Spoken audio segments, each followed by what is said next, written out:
Spitting facts, you gotta live with that.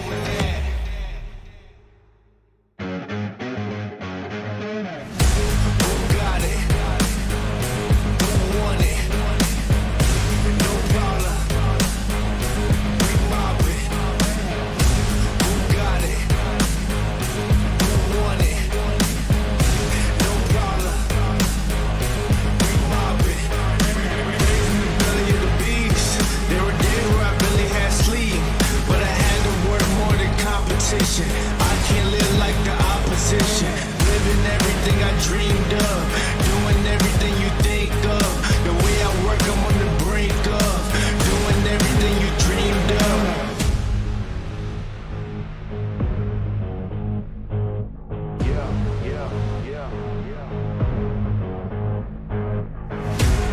Only aim for perfection, ain't no half stepping. I'm about to take you back, spitting facts, you gotta live with that. Who got it? Who want it? No problem. We mob it.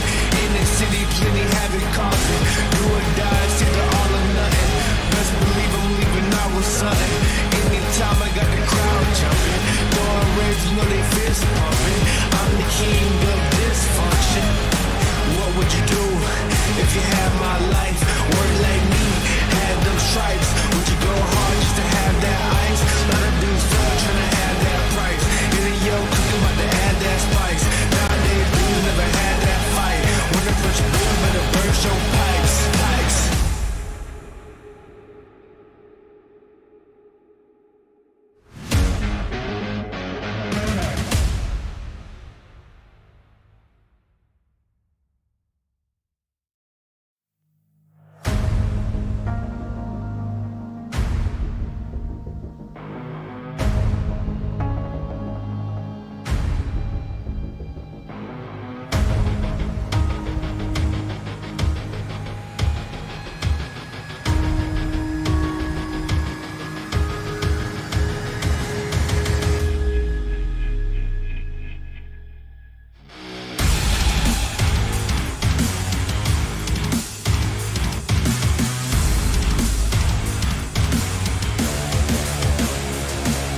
Failure happens to us all, but it's how champions evolve. The only thing that matters from a loss is if you get back up when you fall. You gotta get up. Failure happens to us all, but this is how champions evolve. The only thing that matters from a loss is will you get back up when you fall. You better get up. You gotta get up. You gotta get up. I need you to get up. Get up. You witnessing a champ in the making, fueled by your passion for greatness. Yeah, but adversity and bad situations meet us in the middle of the paths that we taking. But it's what you do after that makes men. Will you quit or will you stand up and face it? Tell me, do you have what it takes to swing back when this life asks for the fade? Can you tell me you'll adapt to the change when the punch lands and it puts you flat on your face? After you wake, will you stand up and say, get mad, hit back, lit match to the flames? Failure happens to us all, but it's how champions evolve. The only thing that matters from a loss is if you get back up when you fall. You gotta get up. Failure happens to us all, but this is how champions evolve. The only thing that matters from a loss is will you get back up when you fall. You better get up. You gotta get up. You gotta get up. I need you to get up. Get up.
perfection.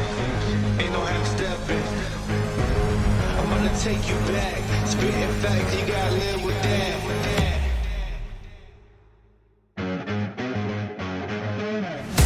Who got it?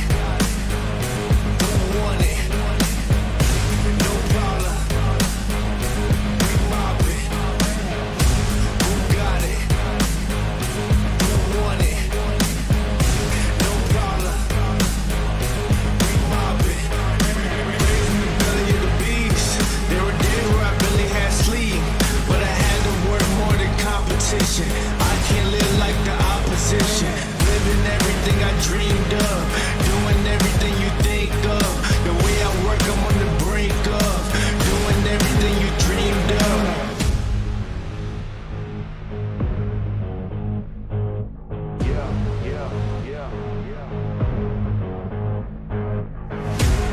Only aim for perfection. Ain't no half stepping. I'm gonna take you back. Spitting facts, you gotta live with that. Who got it? Who want it? No problem. We mob it. In the city, plenty havoc causing. Do or die, it's either all or nothing. Best believe I'm leaving out with something. Anytime I got the crowd jumping. Throwing reds, you know they fist pumping. I'm the king of dysfunction. What would you do if you had my life?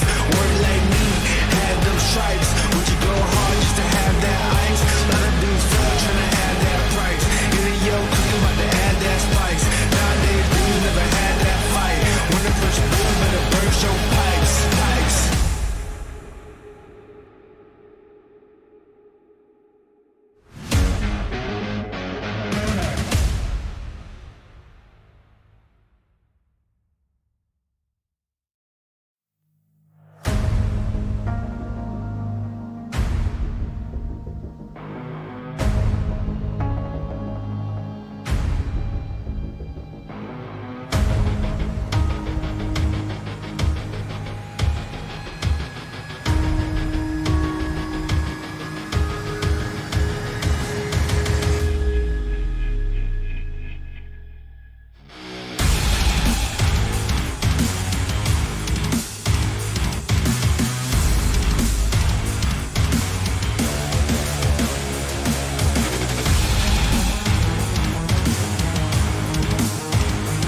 قدامي بيحاول تضغط على وبالمخطوط العراق موجود معانا ليخلص مدفع تواجد الايسبورت تكسر الوضع تاع اوبا حاليا عم يخرج لوحده بالصراط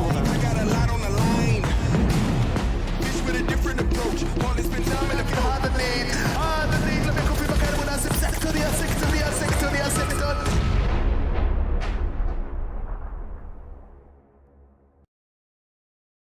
Welcome everybody to another day of the PUBG Mobile PMPL Arabia Fall Split season and the final day of the league portion of this tournament, where we will finally determine the top 16 teams moving over to the finals in a couple of weeks. My name is Imperium, and if you want to join in on the conversation, go ahead and follow us all on the socials. Find us on YouTube, Facebook, TikTok, as well as, of course, Instagram and Twitter, and get involved with the hashtag PMPL Arabia. And I'm not alone for this final day of the league portion. I'm joined by the wonderful Monica to take you through all of the action that's coming up today. Monica, are you excited for today's final 5 games? Man, I was excited watching yesterday too, and Imperium was roasting me in before the broadcast started because I was Has watching to be done. yesterday. He's like, "Get a life, Monica," because if I'm not casting here, I'm watching you guys also roasting me on stream where I can't really say anything back. So anyway, I am ready for this last day. Indeed, indeed. Let's go through the standard stuff of the format for across the whole of the PMPL. If this is your first day joining us, where have you been for pretty much the last Where three have you weeks? been? Come on! But either way, you've joined us at one of the more exciting moments of this tournament as we start in the weekdays, go through the super weekends, and again, these teams are fighting for the finals. So yeah, super weekend, like you said, last day of this last super weekend. So after today, we're gonna be off for a whole week, guys, because we're going to go into the finals. But of course, the top 16 to see who is going to make it. But here we are. I kind of preluded it right into the calendar. Yeah, this is it. We've had three and pretty insane weeks of action. Week 1, week 2, and then this week 3 had zero breaks. We went from Monday starting Mm. to Friday, 5 days non-stop action of PMPL Arabia, and like you alluded to, that kind of week and a half's break before the grand finals going on the 21st to 22nd and the 23rd. The prize pool, of course, is a massive part of the PMPL Arabia full Oh split. A yeah. grand total of 150 grand up for grabs, Monica. So the league stages that we're in right now, as long as you're in the top 16, you make finals, right? So I want to see some of Yes. these teams utilize this space as, hey, it doesn't really matter if we finish second or 14th, right? It doesn't matter as long as we're in that top 16. I wanted them to utilize this last day to kind of, test some things or really solidify certain spots going into finals. Like, hey, this is our compound, or hey, we do this big split and we take this building. We want to solidify this spot and make sure this other team that lose by us doesn't come near us.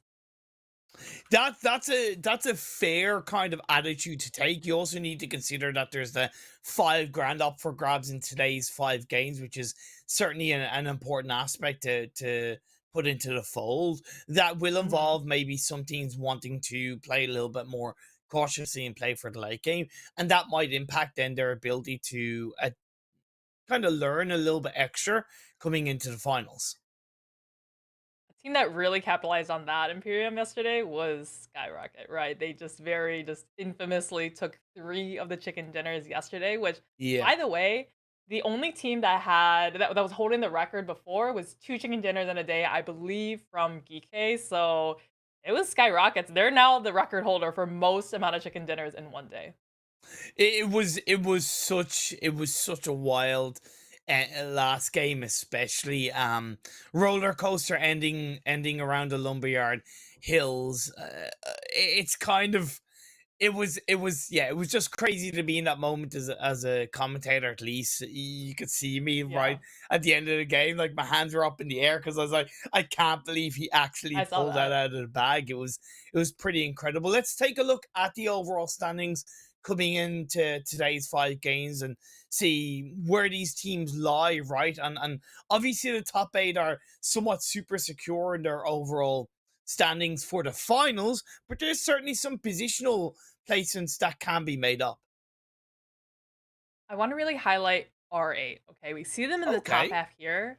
Yesterday, they started in, I want to say it was 5th place in the overalls, right? They had, even though they didn't, yeah, they started in 5th place with Yeah, they 259 did. points. So just yesterday, they got 62 points.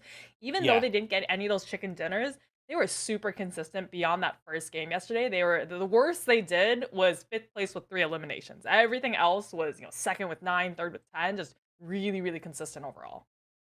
Definitely, definitely. It was a solid day for them.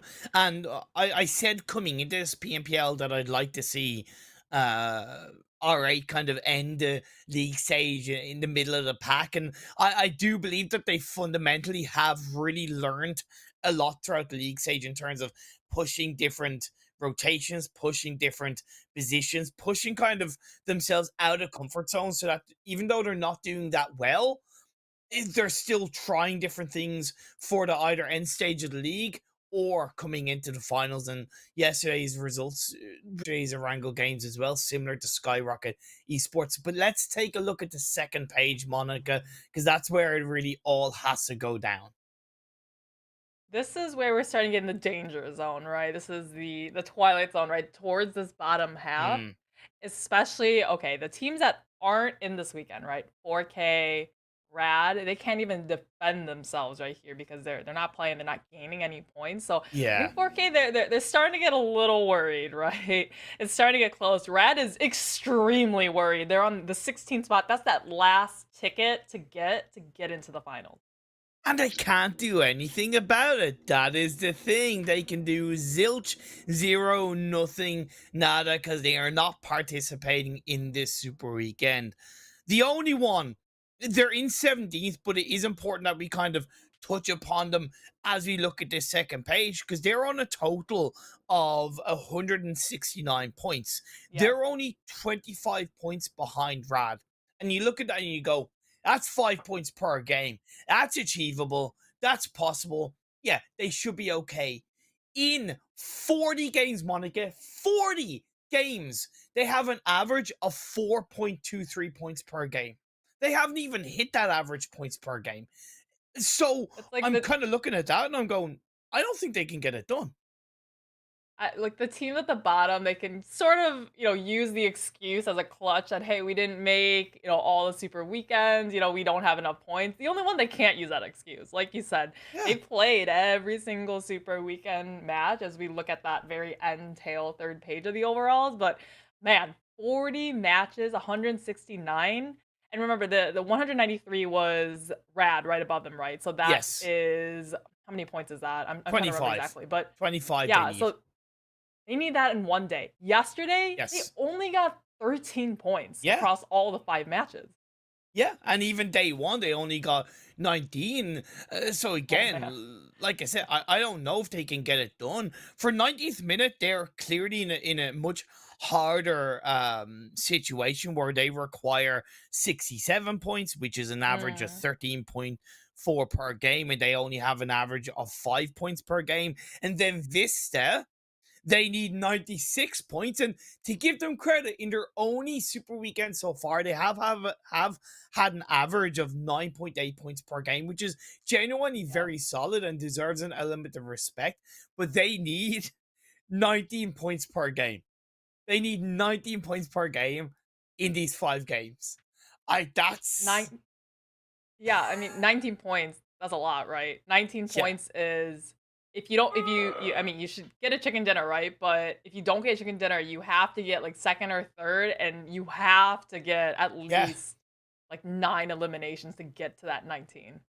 Like they got 66 points in day one of this super Mhm. weekend. They got 30, I think 32 points 32. in day Yesterday. two. So it is definitely going to be very tough. And as far as I know, the highest point scoring day for from any of these teams in the super weekend so far has been 83 points. So no team has even gotten that 96 point day. So like you look at GEEKAY, who have been on an absolute stormer over the first couple of weeks minimum. They're the team with the highest point scoring individual day, as far as I know, of 83 points. So I Mhm. just look at Vista's mountain, and it's far too steep at this stage. Vista at the beginning of the weekend, they needed 193 points, right? Yeah, And minimal. the first day they did what, 66 points? Yes. Yesterday they only did 32. So I mean it was doable, right? Like 193 maybe in was. some miracle of a world if they kept that consistent, like, hey, every day we're going to get, 70 points. Boom, boom, boom, and that, which is totally doable. If they play really, really well, but to have a day at 32 points yesterday and day number 2, that just backtracked their progress from day number 1, and now they're having to get a 95 point minimum day, which is, like you said, hasn't been done yet by any team in this lobby. And your kind of point that you made at the end of day one, it was even after they hit that massive 35 point Mhm. game. the volatility of getting 2 0 point games, I think it was 2-0 or maybe one pointer and 1 0 pointer, but either way, two very low scores in that first day has been their kryptonite. Because in day two, they got a 1, a 4, and a 7. Um, and a 0 with that 20 point in the first game. So the volatility has really hit them in a unfortunately negative way. I would almost rather be a team like R8, like we mentioned, just every single game pretty consistent. Yeah, They're of doing, course. 17 points per game on average or whatever it was, right? I'd rather be a team like that than like SKYROCKETs yesterday, even though they had a really great, I mean, obviously 3 chicken dinners, right? The 2 games that they didn't win, they went out with 2 points only. They went out with I think it was 11th with like one Two elimination point, points something in like each that. game. Yeah. Yeah, so going into a game like a team like that, I'm like, am I gonna? It's either one end of the extreme or the other. I don't really know how I'm gonna play. Versus R8, where like, hey, I know like this point, or this game, 17 points. It's more consistent. Yeah, you're 100% right. I'm also right with the fact that Monster is the official energy drink partner for PUBG Mobile Esports. So thank you to Monster Energy for getting involved in the mobile esports event, as well as a grand banquet that is available in game. Get the ingredients to make more dishes. Let's share and spread our happiness together. And you can even draw for a discount for free every day, up to 70% off on that group discount. So get involved and get counting. As well as that, we have the upcoming PMWI, Monica.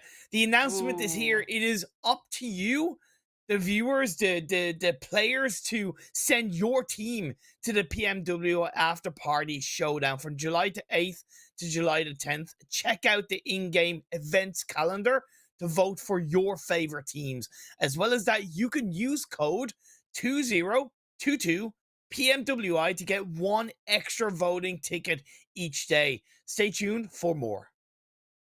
I'm seeing a lot of the teams that I follow on socials posting, "Hey, Yeah. vote, in game here, vote for us." So definitely, I mean, a lot of people after they watch a tournament like this, are like, "Okay, what's next? Like, where is our Yeah. favorite team going to play next?" This is the next stage. So PMWI, get your favorite team in there, and we want to see them compete on the global level. It's kind of like at times, nothing bad against PUBG Mobile Esports, but a tiny bit at times it feels like there's too many events. But then again, you know, I It's can exciting always though. look back on the year and appreciate the amount of amazing, wonderful events that happen that lead up to whether it's the PMWI kind of mid-year or whether it's the PMGC at the end of the year, right? That is exactly what makes PUBG Mobile Esports so amazing, and getting the fans involved in that sense is even better. The schedule for today, getting back to this final day of the PMPL Arabia, is pretty standard. It's pretty typical. Erangel, Miramar, Erangel, Sanhok, and Erangel. Right. So obviously, Skyrockets, they showed their extreme greatness on Erangel, right? Like we don't really need to talk about them, but Miramar and Sanhok, I think those are really the outliers here, right? It's you only have one of those a day. So the teams that can, I guess it's not quite enough to do well on Miramar, right? Like for example, Conqueror, they won Miramar. We know they can do well on Yes. Miramar, but it's just one out of the 5 matches in the day, so it's not enough to bank on that. You have to do well on all the other matches, especially Erangel. And Conquer Rack are a team that I I I laid into pretty heavily yesterday. I will Mm. admit, and not in and I hope for anybody watching it didn't come across in this massively negative way. It genuinely always comes out of knowing that a team is capable of so much better, seeing it happen like Conqueror Rack showed us in the spring split, and I see this full form grace, and I'm kind of baffled as to why it is. I've pointed out some fundamentals, but I laid into them yesterday. You're dead right about their lack of ability to really control Erangel. It's so weak. They make rotational mistakes. They make positional mistakes. They're not even dropping in a bad spot. That kind of power, No. that fairy pier area is allows for so many opportunities to rotate. And when you really consider the fact that the majority of the Erangel circles have been around that southwest side, there's so many less excuses as to why Conquer Rack aren't doing that well, not only in Erangel, but of course the whole of the PMPL Arabia so far. I was gonna touch that. It's not like they're forced to go rotate from Zarki, Yeah, right, and try to get in all these circles. exactly. They're right pretty central. If it goes to the military base, which we haven't, I mean, Imperial, we haven't really seen a lot of Sanhok Island No. finishes so far, so maybe today, but they do have first entry, right, on that bridge side, and then even, like, a lot of those GEEKAY circles, the teams around them, it's 90th minute to their left, which is a team, down in the bottom, right, that shouldn't be too big of a threat to them, No. sort of thing. No. And so they, for some reason, they're just really struggling on the southern side, despite having a pretty free entry into a lot of these circles. I think as we do get into this game one of the day, one small element that could come into play is possibly the fact that they're allowing too many teams from the eastern side to enter the circle cleanly. And even though those teams coming from the east at times have tripped over each other, the teams that do kind of survive are putting more pressure on CONQUEROR later on in the game. So that could be something they could look to adjust and adapt to coming into the finals. But the play path is here for game one of the day, Monica. Actually, as you said that, I was kind of thinking, maybe coming through the southern side of Pochinki is the easiest way to get into those GEEKAY circles, and maybe that's why CONQUEROR is having so many problems. Because for an eastern team such as 4K, such as the only one, right? If they come wide over north, they're going to run into Major Pride. If they come in through this Razak school area, that's GEEKAY, that's NASR, I don't want to mess with them. If they come in through Pochinki, that's NIGMA Galaxy, right? So it kind of looks like the only freeish entry is just to the south of Pochinki, right where CONQUEROR Iraq is looting. So maybe people are just choosing the easiest route into the circles and are just steamrolling through CONQUEROR Iraq in that way. That's a fair point, but if you want to be one of the best teams, you got to be able to send the messages of you're not going to get through us, you're not going to get passes, you're going to have to find another way. And as phase one pops up, lo and behold, would you look at that? It's a southwest circle. All right, I know you guys are calling me evil yesterday just because I like to be entertained, right? Like, I like to see these crazy circles and these just really Evil. just this circle ping-ponging around to the absolute horror of the players in the game. So I want to see some crazy, I don't know, just something we haven't seen before, right? Just give it a little extra spice, right? And make this an exciting match. Especially for the final day of the PMPL Arabia League portion of this tournament. Again, the finals will be coming up in a couple of weeks at the end of the month. GEEKAY looting up Razak and a little bit of Watertown as per normal. Alright, are going for those vehicles on that north side of the river and will most likely end up going towards George Ball. And Major Pride, they might have seen, as VISTA loser players to POWR Esports, they might have seen from yesterday's games that SKYROCKETs have gone to Novo, so they were a little bit unconfident about going to that area of the map. Definitely, I think that it's these kind of last second changes and drop spots, or they're keeping everybody on their toes, right? We play so much Erangel, usually people can just land in the same spots every time and then rotate that way. But as we do see here, RA, a team that we really highlighted as a super consistent team, having CR7 though, know me. I mean, that's a player I do not want to caught by myself in a 1v1 against. Alright, do have what feels like more players around them to support that. Yes. And CR7 does get the pick on Tonomi in a little bit of a 1v1 coming up the stairs of that building. And look, yeah, I kind of don't understand why teams get caught out like this. I kind of don't. Even if I had gone against RA, I'd have the same opinion because I have the same opinion when it comes to this player. I kind of don't get it. Okay. Wait, so we have Yusuf. They're driven in cars, right? And Falcons, we've seen this do this before, where they can't make it all the way to Yasnaya. They get in the cars and then try to long rotate there. They're going for the vehicles, but now also R8 maybe a little bit too spread out because we had two focusing on Major Pride. Now the other two are caught in the, claws of Falcons, the talons of Falcons, and are left just proning on the side of a hill. This is really good by Falcons because they heard the shots between R8 and Major Pride. They saw the elimination feed. They would have tracked it and they thought, wait, this is an opportunity for us to catch a team off guard. This is an opportunity for us to get involved and take advantage of a team separated in this early looting phase. That's some really good awareness from Team Falcons. Well done to whoever made that decision. Falcons is at the 200 point mark on the standings, right? They are currently in 14th position. They're not really in danger of falling out of that top 16 unless we see like the only 90th minute VISTA just have an outstanding day, right? So they're I think, but it definitely does hurt though to see yourself, especially a team like Falcons that is such a strong team, sitting in 14th position. So I think it psychologically, I think it messes with your mind. Oh, yeah, like, similar to CONQUEROR, to be somewhat just as harsh to Falcons, yeah, they shouldn't be down this low. They have made a lot of fundamental mistakes in this game. However, compared to CONQUEROR, I do look at Falcons' growth in this tournament in a little bit more of a positive way, because they didn't qualify for the first Super Weekend, but they did qualify for the second and the third, whereas CONQUEROR, they qualified for the first, but they didn't qualify for the second. So it's kind of like it's been a lot more up and down for CONQUEROR.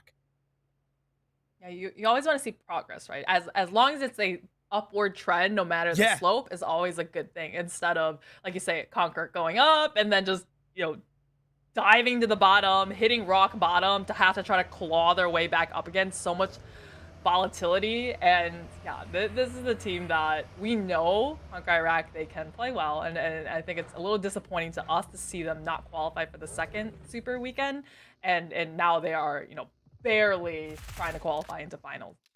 And even if you look at what we've just seen on our screens, and I'm not saying the only one are the biggest threat in the world, but CONQUEROR have allowed the only one to go on top of that Ferrier Pier Hill, instantly blocking and slowing down CONQUEROR. It's crazy that they're allowing that to happen.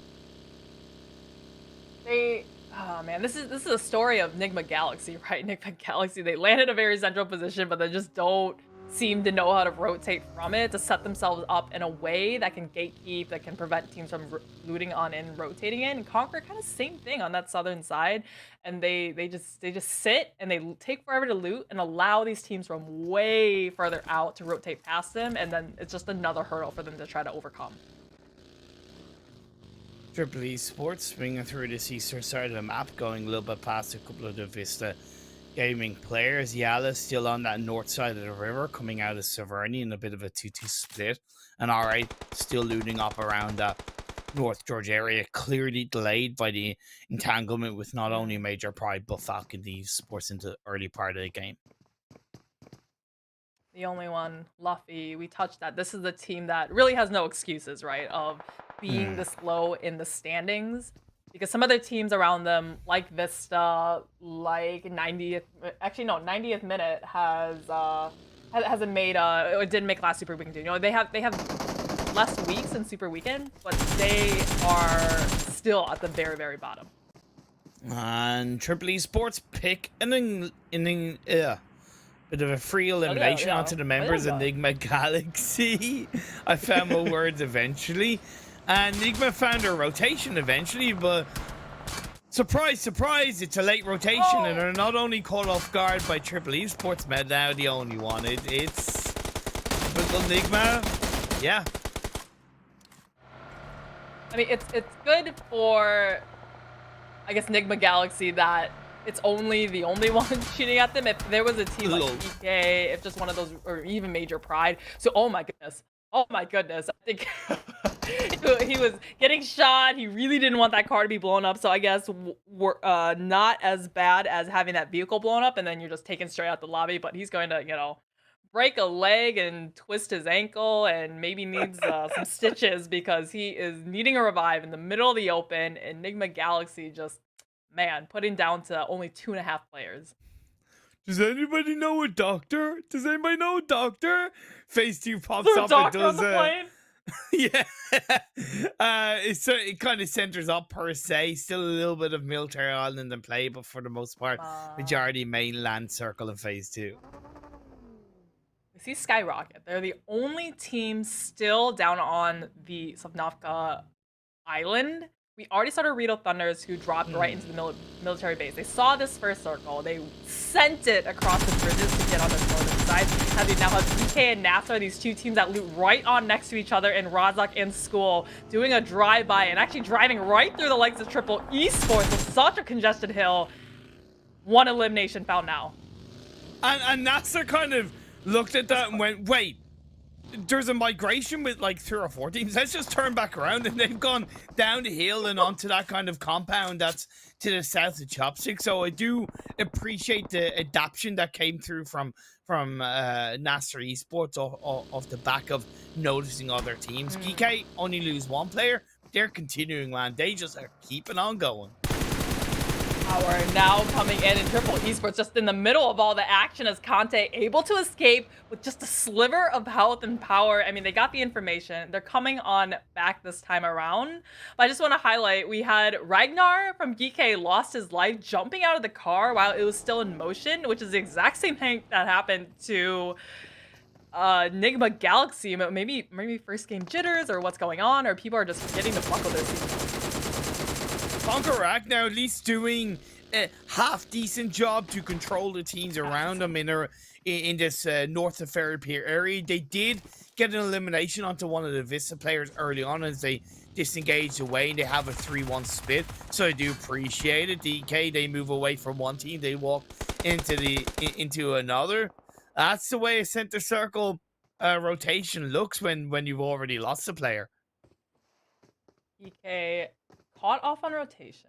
90th minute team that really needs to do that. They actually only got 9 points yesterday when they are needing up in the double digits. So, I mean, if they can get their momentum, that'd be great. But yesterday, they may as well have not played, right? In 5 matches to have only 9 points. That's not even 2 average points per match. No, it's not. It's not up to scratch.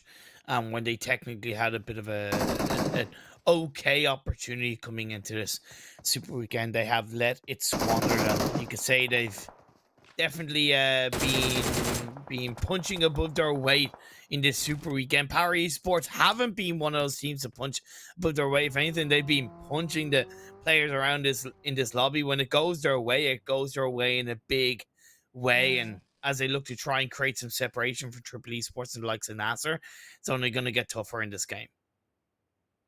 NASR, one of the teams at the very tippy top of the standings in 5th position, staying a fair distance away from Triple Esports, like POWR, because when you're in the central position here, you don't want to be caught up in a full-on engagement, because look how clustered it is in the center. Anybody could come in for a third party. We're waiting for this net circle to pop on up, though.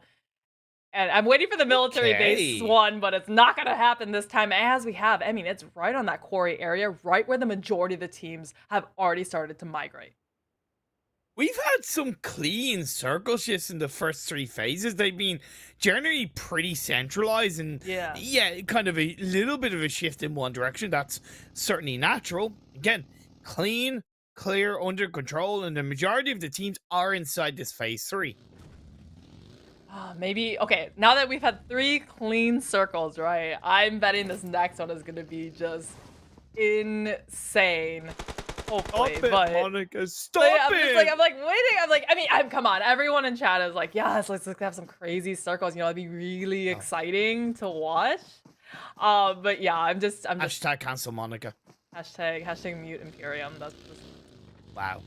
like hashtag PMPL Arabia. Like, what other hashtags are we using here? There's so many hashtags going on. Hashtag PMWWI, like, coming up.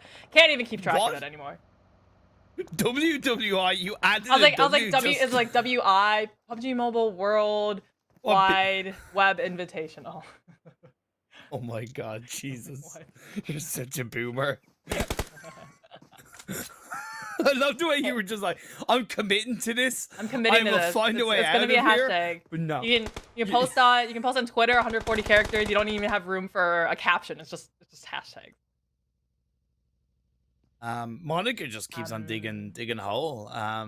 You just keep on digging, Monica. Keep on digging while Vista will keep on shooting toward the members of Falcon Esports coming in from the southeast off the back of this circle shift. OOREDOO Thunders are also towards the south, and SKYROCKETs are now making their way across that western bridge.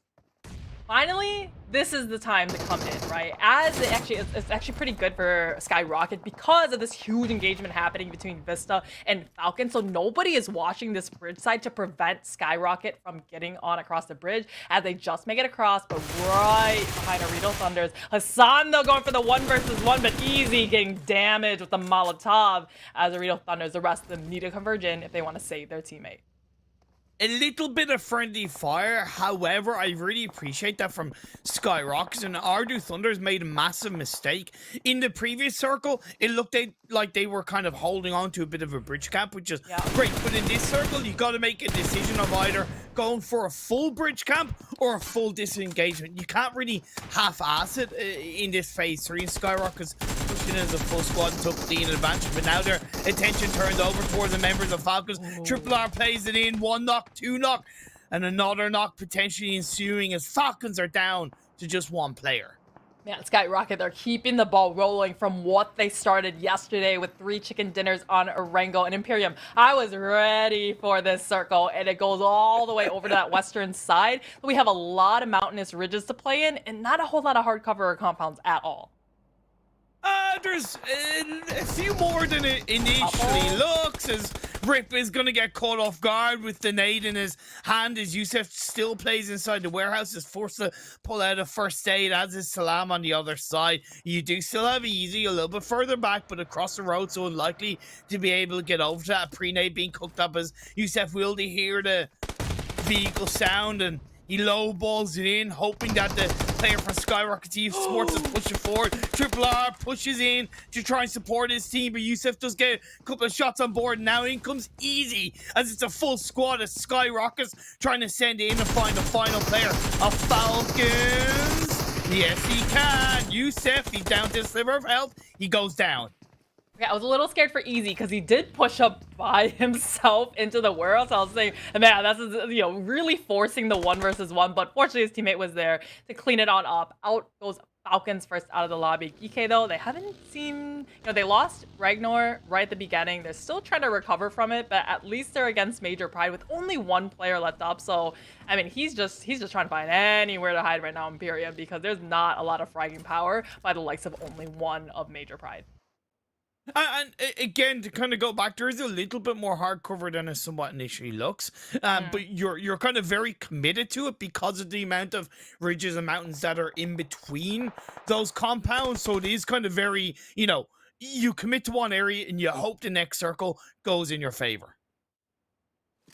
Everyone is begging for the circle to go into their favor, and something that VISTA is begging for is a little bit of mercy from SKYROCKET. We have 1 cut out by himself, leading on out with only 1 still left alive. But Triple Esports, I mean, they're going to need to defend from POWR as they ascend into their building.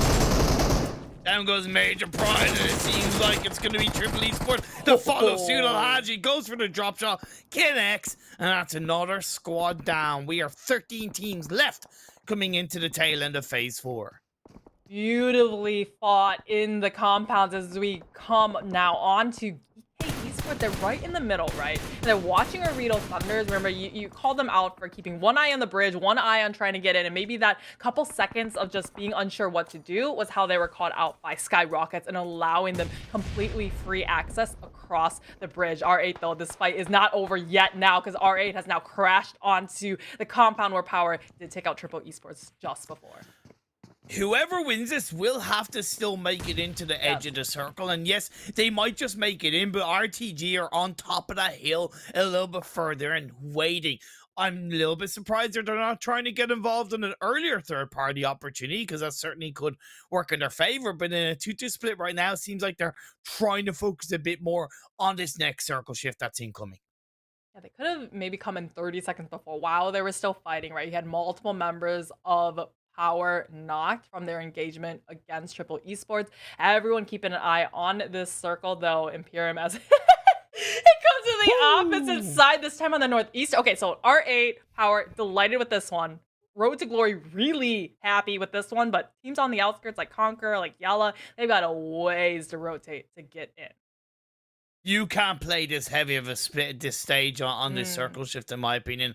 RTG, there's a massive risk going for kind of what is essentially a 2-1-1 split. Yeah, Vault might be able to support J9, but again, if a team crashes in, you're going to be outnumbered, outweighed, outpowered, and it's going to be a player picked off one by one. YALLA getting a knock onto one of the player of NASR Esports down in the southern edge of this circle. 90th minute, having to disengage from this compound down on the south side of the Ferry Pier area of the map. Across the road, are going to have to go onto the hillside. SKYROCKETs are close by to them. NIGMA Galaxy hearing the vehicles, hearing the craft come out from the only one, as Alucia's pushing up this time once again, but there's somebody behind the door. They're pushing on together, and Freak is the one to have the opening knock here. Is the only one left on his feet. 90th minute though, coming and joining on in, Imperium. Oh my lord! The compound on the southwestern edge of the circle is absolutely wild for action as 90th minute pick the perfect opportunity to make a crash, make a third party, and that's going to leave NIGMA Galaxy down to just one player unless they can get the revive. Never mind the fact that there's a potential fourth party in the form of possibly SKYROCKETs, even OOREDOO Thunders. This is a haven for action, Monica. 90th minute, great crash from them, especially with no information. They came in from the Ferry Pier area, so they have no idea what's going on here. NIGMA Galaxy, they can hear the footsteps right on their bike, throws the grenade in just a little bit wide as Hamidi still clinging on for dear life. That was great for the only one because their days were very much looking numbered, but they've been able to get a revive to stick up as a two-person team. Luffy on the other side. Sorry, as a three-person team, my apologies. They do end up getting the better SKYROCKET. Good job indeed for the only one. Drop the 3 eliminations, and remember, they need an average of 5 points per game with 3 eliminations and up to a minimum of top 10. They are on target to reach it at least in this game 1. That's a tall glass to fill, a tall task to ask for as 90th minute, 4 eliminations found, but losing 1 already is going to debilitate them as we see POWR go out in 10th position. We still have all these teams here, and Imperium, they're barely in this circle, and we still have a lot of these teams that somebody needs to win this compound, somebody needs to win it fast.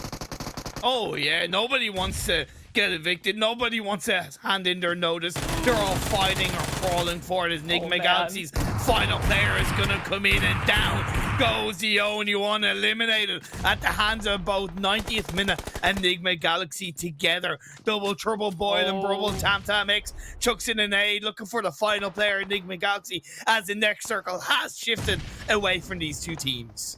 All right, Hamidi won against the world. 90th minute, though they're looking to storm the beaches and clear out this and give the eviction notice letter. But I mean, 90th minute, No and way! it's a drop shot. No way, No Hamidi! way! No way! Come on, come on. Oh, so close, but it's the S12K to get rid of NIGMA Galaxy. 90th minute survive, but how much damage has been given to them? They're running out of time. The Phase 6 Blue Zone is having to close in, but what a valiant effort from Hamidi. Modi, I mean, NIGMA Galaxy does this all the time when they're by themselves, pulling out the craziest 1v2s and 1v3s, but it wasn't enough this time as OOREDOO Thunders turning their sights onto Road to Glory. But I mean, that circle for the 2nd consecutive time up in that northeast corner as everyone on that southern western side is left, spinning their wheels, trying to make the biggest rotation of the century. And OOREDOO Thunders Day earlier on, a couple of minutes ago, had gotten a couple of knocks onto the members of RTG. The revives came through and they sent them back. But OOREDOO Thunders need to focus on CONQUEROR. Rio sends it around. GEEKAY, the final player. Gates is still alive, coming in on the backside through the southern edge of the hillside. You can see that he has a lot of information in front of him, but he's on his own. Little support is YALLA are getting pushed upon by CONQUEROR. Bombas not safe is on his own, and CONQUEROR looking for another elimination, but they can't fight it. They're still alive. YALLA's still going strong, and Reva's on a sliver of health. When in doubt, use your cars and get a quick knock. But, I mean, safe. He's still able to stay up here. Reva, though, I mean, he's got the grenade. He wants a little redemption for the rest of his team. And the nade is good. Goes for the flush. But safe still on alive. But CONQUEROR, they are finally taken out in 7th position. 90th minute had 2 players strong. They push it in towards the southwestern edge of the hill. Came into the circle and get the finishing blow onto the final player, GEEKAY, but now RTG, the four-man team, looking in his direction, and there's nothing Cholo can do, but still a top 5 finish for 90th minute with 7 eliminations. Road to Glory did so good. They had that huge split about a circle and a half ago, and we said, you know, you can't hold that big of a split in this end circle, so they've converged, and now our 4 independent players just taking down everybody on their side, and suddenly Imperium, we're down to 4 teams. Road to Glory, they're kings of the hills now. Everyone else looking to ascend as the grenade from Safe does take out Oredo Thunder. That's going to leave us with 3 teams, a full squad of RTG, a 3-person team of OOREDOO, and the solo player from YALLA still alive. Road to Glory, they got to make this full squad count. They have the southern edge of this hillside they can wrap around, but in my opinion, they're allowing OOREDOO to get a little bit of an advantage, a little bit of a stranglehold in this engagement. R8, we saw such consistency come out from them yesterday, right? Having such great games. R8 though, but they're on the wrong side of this hill, and Road to Glory is looking to capitalize as they prevent them from getting in. We still have that solo from YALLA, like you said, and he could play a huge factor of turning this fight into either side's hands. Despite the shots on the R8, I still look at us at R8 as having a better position because they have the low ground, and because it's a harsh hillside right in front, they're able to peek and shoot, and those shots in their direction will give them a lot of clean information. RTG are on the swivel though, they're fully aware of the potential head peeks coming through, and they are ready to shoot at them whenever they come through.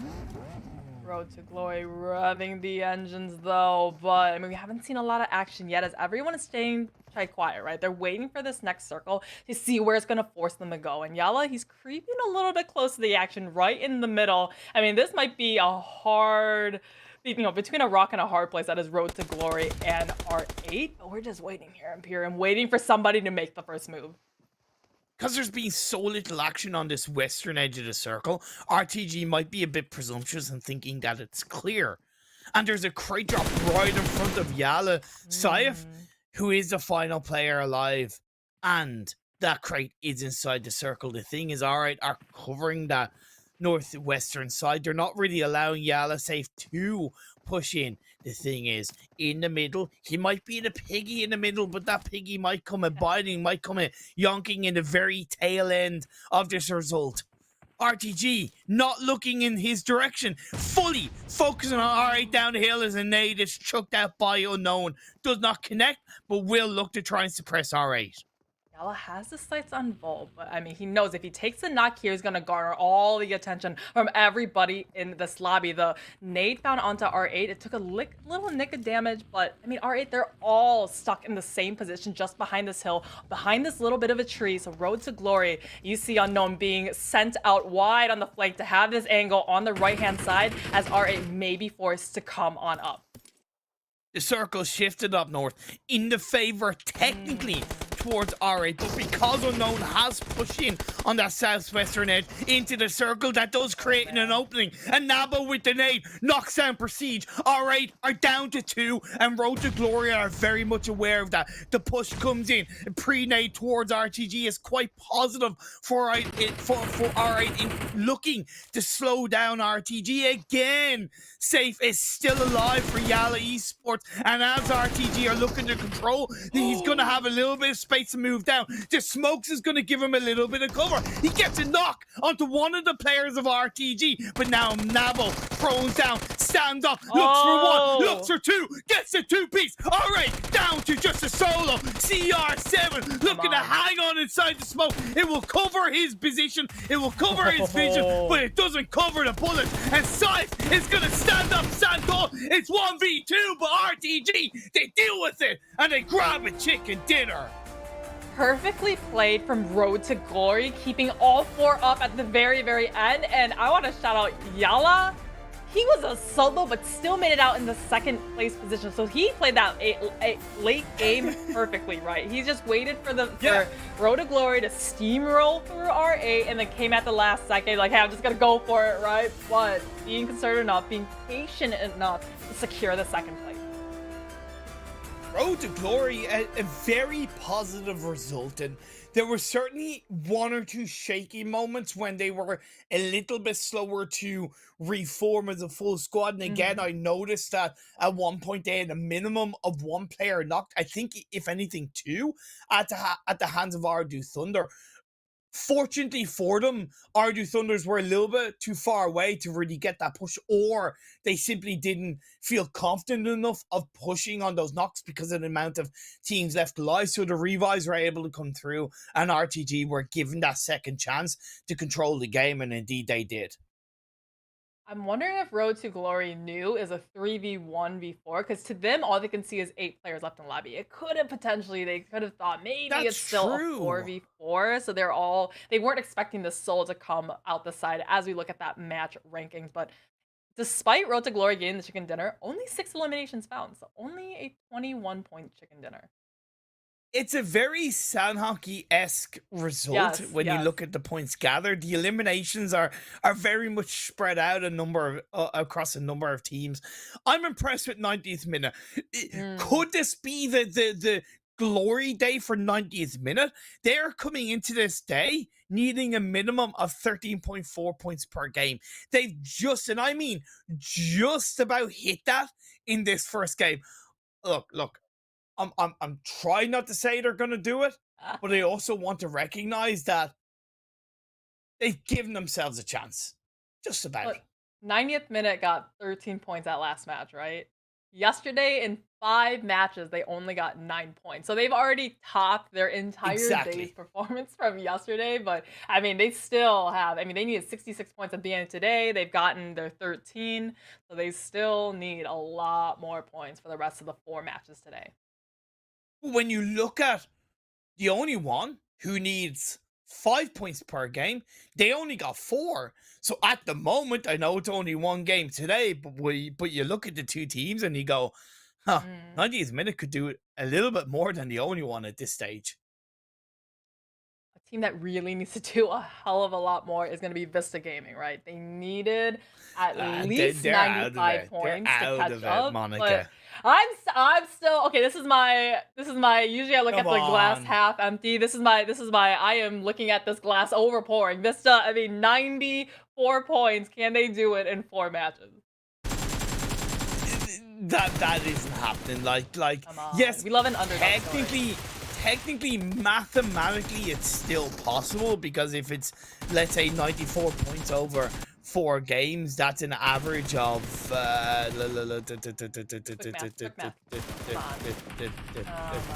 23 points per game. So mathematically, that's possible. But that requires them winning every single one of the final 4 games with they can do it. A minimum of like 9 eliminations per chicken dinner. Like, yeah, okay, they've hit a 35-point game. That was only once. They could do it. It's I mean, like you said, it's an improbable possibility, right? It's probably not going to happen, but yes. I mean, we've seen some teams in other regions, and this region as well, just have some crazy when their backs are to a wall and they have nothing left to lose. We've seen either teams crumble from the pressure or they just play just outstandingly above their caliber. And again, I said this with Highland Muff, they can't and they really shouldn't be disappointed with their end result, presuming they don't make it, because I think, considering they only qualified for 1 super weekend, they have had good averages, and they did capture a lot of hearts in that first day with the 66 points that they got. Do they need to learn to adapt quicker to events? Yes, 100%. But I also know that it was very tough for them coming into this tournament, and they just didn't hit the mark enough for the weeks to get the points required. I'm very confident in saying that if they had qualified for the 2nd super weekend, I believe they would be in the finals. That's the way the cookie crumbles, Monica. They just didn't do it. They just didn't. Well, I'll say if the cookie is crumbling, that probably meant you overbaked it, right? So they overbaked their cookies. way too many minutes, not enough butter, right? So, I mean, I'm hoping they can make something of those, dried up cookies for this weekend, but yeah, it's Um, a lot to do for just 4 more matches to go. oh man, it's tough. It's tough. But then again, as much as we do highlight that, like, the super weekends are important, getting into them is certainly true. You also can't afford to squander them. And a team that, Mm. unfortunately, and I hate to kind of highlight them in somewhat of a negative way, we have to call it as we see it. Team that squandered those super weekend opportunities has been the only one. Yeah, they what one of the only teams at the very bottom out of the top 16 that has made every single super weekend, Yeah. yet are still just barely above certain teams. Like they're just barely above what is it, 90th minute, who hasn't Yeah. made all of them, right? And the points are almost the same. Exactly. Exactly. And you know what? They might just have to get involved with the grand banquet event to find our form once again. You can, of course, get the ingredients to make more dishes. Let's share and spread our happiness together, as well as you can draw for a discount, a group discount up to 70% off for the grand banquet event. And thank you for supporting all of these amazing events that are in the PUBG Mobile game. We're getting into the second game of the day. Let's have a quick look at the overall standings before we get into it, Monica. All right, top half pretty solidified, right? Like we have these teams that obviously these teams they've already booked their ticket in the finals, right? They've performed well across all the super weekends, 41 matches. All of these teams here have made every single super weekend, so they're just playing for, hey, can we get that chicken dinner? Can we get that 1K prize that is available Yeah, this last day? exactly, exactly. And for bragging rights, there are a couple of positions up for grabs between kind of like second and sixth Hmm. to an extent, but you are right. They're all good in terms of the finals. Let's take a look at the second page as well to get a bit of an oversight. Road to Glory now finally moving ahead of Twisted Minds in the overall standings after an extra 11 games. They're up to 265. All right, just to remind you guys, 4K Rad, they're not in for this weekend, so they can't even defend themselves in terms of points. Rad just really feeling the pressure. And if I was someone like Rad, right? Like I'm not competing, I'm not adding any points. I'm hoping everyone above me from first to 15th place is gonna soak up all the points in the remaining 4 matches and prevent any points to be given to the only one, 90th minute and Vista Gaming. The only one up to 173 points, Monica. That Mm. means that they need 21 points in 4 games. That means they need a minimum of 5.25 points per game. It has been increased after this first game of the day. Will Miramar fare better for them? I'm really hoping so because as much as we like to be very hypercritical of the top teams, we take to show a little love for the teams at the bottom and hope they have a bit of a comeback story because that's really exciting, right? Seeing the growth of a region, seeing these teams being able to start off a certain way in the tournament and really end on a high note. And that's the thing. I will be a lot happier to see the only one make it if they can get 2 good results today. If they Mm. splutter their way past Rad, I'm going to be a little bit harsher on their ability to make it into the finals. Yes, it will be technically deserved to have made it into the finals because they qualified for the Super Weekend and they are here, etc., etc. But in terms of again squandering and not adapting, there is that element of harshness that comes into play for the only one that worries me greatly coming into the finals compared to Rad. Maybe a team though that is I think this is the next level. So stick with me. So if we have a team that maybe would rather have the only one in the finals versus a team like Rad, right? Maybe they'll do a little, hey, we know that the only one drops in a certain way, or they like to take this compound. We're going to kind of stay clear of them, allow them to get as many points as possible to allow that maybe they would come into the finals. Because honestly, if I had to pick between two teams to fight, I'd rather fight against the only one versus Rad, because clearly like they don't have as much fragging power as a team like Rad. Yeah, definitely. NIGMA Galaxy dropping in on Pozo. Pretty standard stuff for this Miramar game indeed. Phase 1 has popped up. It's gone quite heavily northeast, encapsulates a lot of the Junkyard, Minas Hillside, El Azahar, Cruzaval, and water treatment if you're opting to go towards the northwest. OOREDOO Thunders, they saw that northeastern circle, immediately getting in their cars and try to rotate through, but oh no, it's gonna be all going wrong for them as they were caught right out in the field. No hard cover, he just ejected himself as they find NASR, but oh, fortunate knock on the NASR with the Scar out of the car, and it's gonna be Batika to try to defend himself by himself. Okay, this is pretty wild. Unexpected engagement between these two teams. Batika is going to get knocked down as Sama gets a little bit of a revenge in that regard. And even though NASR are normally better at defending these, because OOREDOO Thunders rotated as a full squad and they dropped as a full squad, they've come out on top. So I kind of really appreciate that OOREDOO Thunders. This is the plane path was so far on that northwestern edge that these teams who usually land in La Benita, like up towards the Los Leones area, couldn't make it all the way there. So they were just caught going their vehicles, caught with almost no weapon at all, and then trying to just have this really just in-game or early game RNG type of fight. That was very unfortunate for a team like NASR. But I mean, OOREDOO Thunder is going to say thank you very much for those 2 early game elims.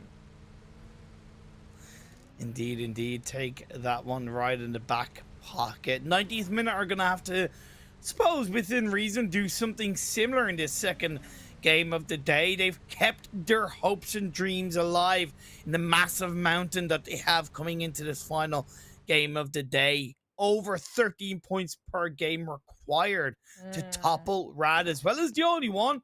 They got it in the first game. So they need to do what they did the first game and just do it better, right? And just keep trying to get as many points as possible. I mean, 90th minute though, for a team to only get, what did I say, 9 points in one day? That's just, oh man, it's just heartbreaking, right? That's just like, please just don't show us on camera because we just didn't have a great game yesterday. And today, I mean, this is waiting till the last second, or I guess the 90th minute to finally show up. I like that actually. Yeah, I do like that. A bit of a replay, by the way, of what happened with OOREDOO Thunders. Wait, this happened again? Now, all 4 players in the vehicle, I don't normally agree with, but again, very early on, I technically agree with it because it meant they were still together as a full squad. 90th minute, get a bit of an elimination onto one of the players in Major Pride coming in from that western edge of the circle, and an unexpected early rotation from 90th minute caught Major Pride off guard. This is actually the 2nd game in a row that Major Pride has lost one right at the very beginning. You remember this happened in Erangel just now? So every time, I mean, Major Pride might as well just start every match with 3 players because they've only had experience and practice today playing as a 3-man since the very first couple of minutes of the match.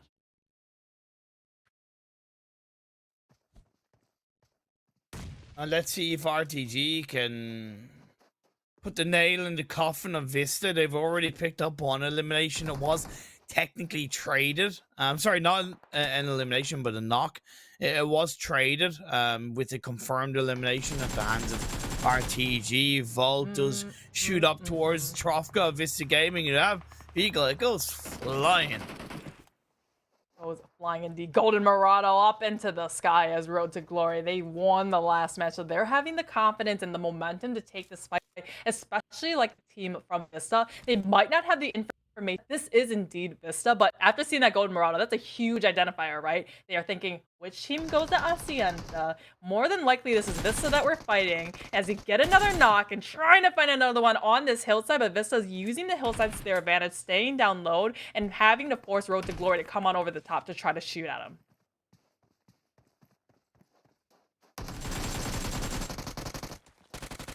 And now Vista Gaming, I'm just keeping an eye on they're looking for a bit of a turnaround against RTG, and they've somewhat found it. Two of the Vista players are knocked. They are slowly wilting away. Unknown, as far as I know, he's the final player alive for RTG. The winners of the first game of the day about to go down in the second one, but can Unknown clutch it up. He tries to prone down. Can't do it, and Vista survive. We talked about teams that ping pong up and down, right? That we are, before we can get that, let's just take a quick look, replay that first knock that came out from this engagement that had Vista as the victors. But this team, Road to Glory, their momentum has been halted now. After getting a win in the first match, going out very, very first this match, now they're gonna have to spend 35 minutes waiting for the next match number 3, Erangel, to show on up. It's definitely gonna stall their momentum that they got from the first match.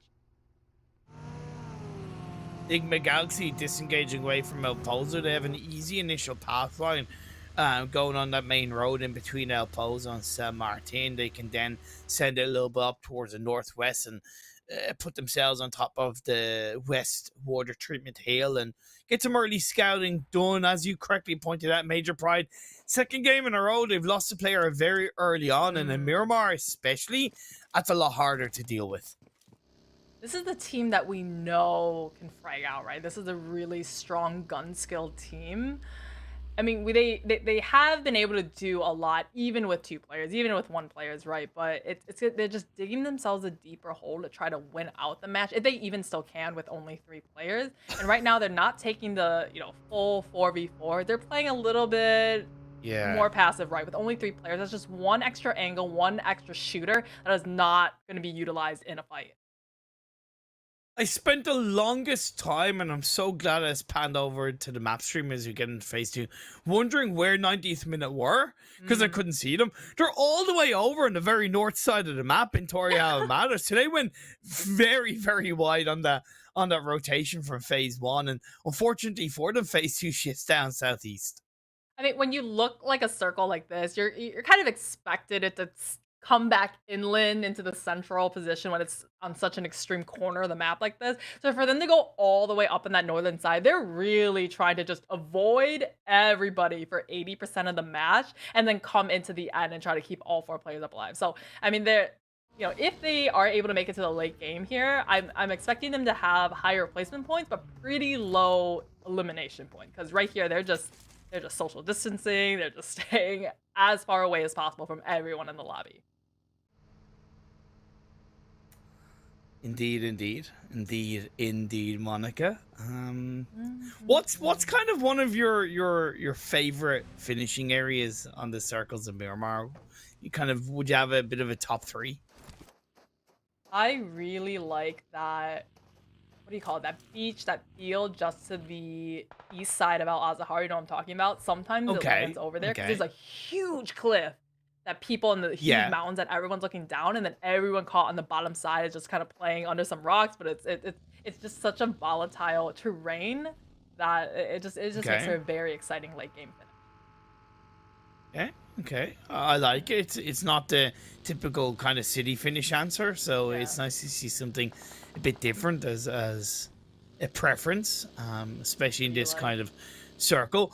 For me, I really love, and even though it's much further south on this phase 2, I really love the compound and the roadside that's to the southeast of La Bandita. Southeast of La Bandita, basically in between La Bandita and Impala. That area of the map I absolutely love when the circle finishes, because it's so tricky with the open field, but then you have the side of the road that can come into play in that compound.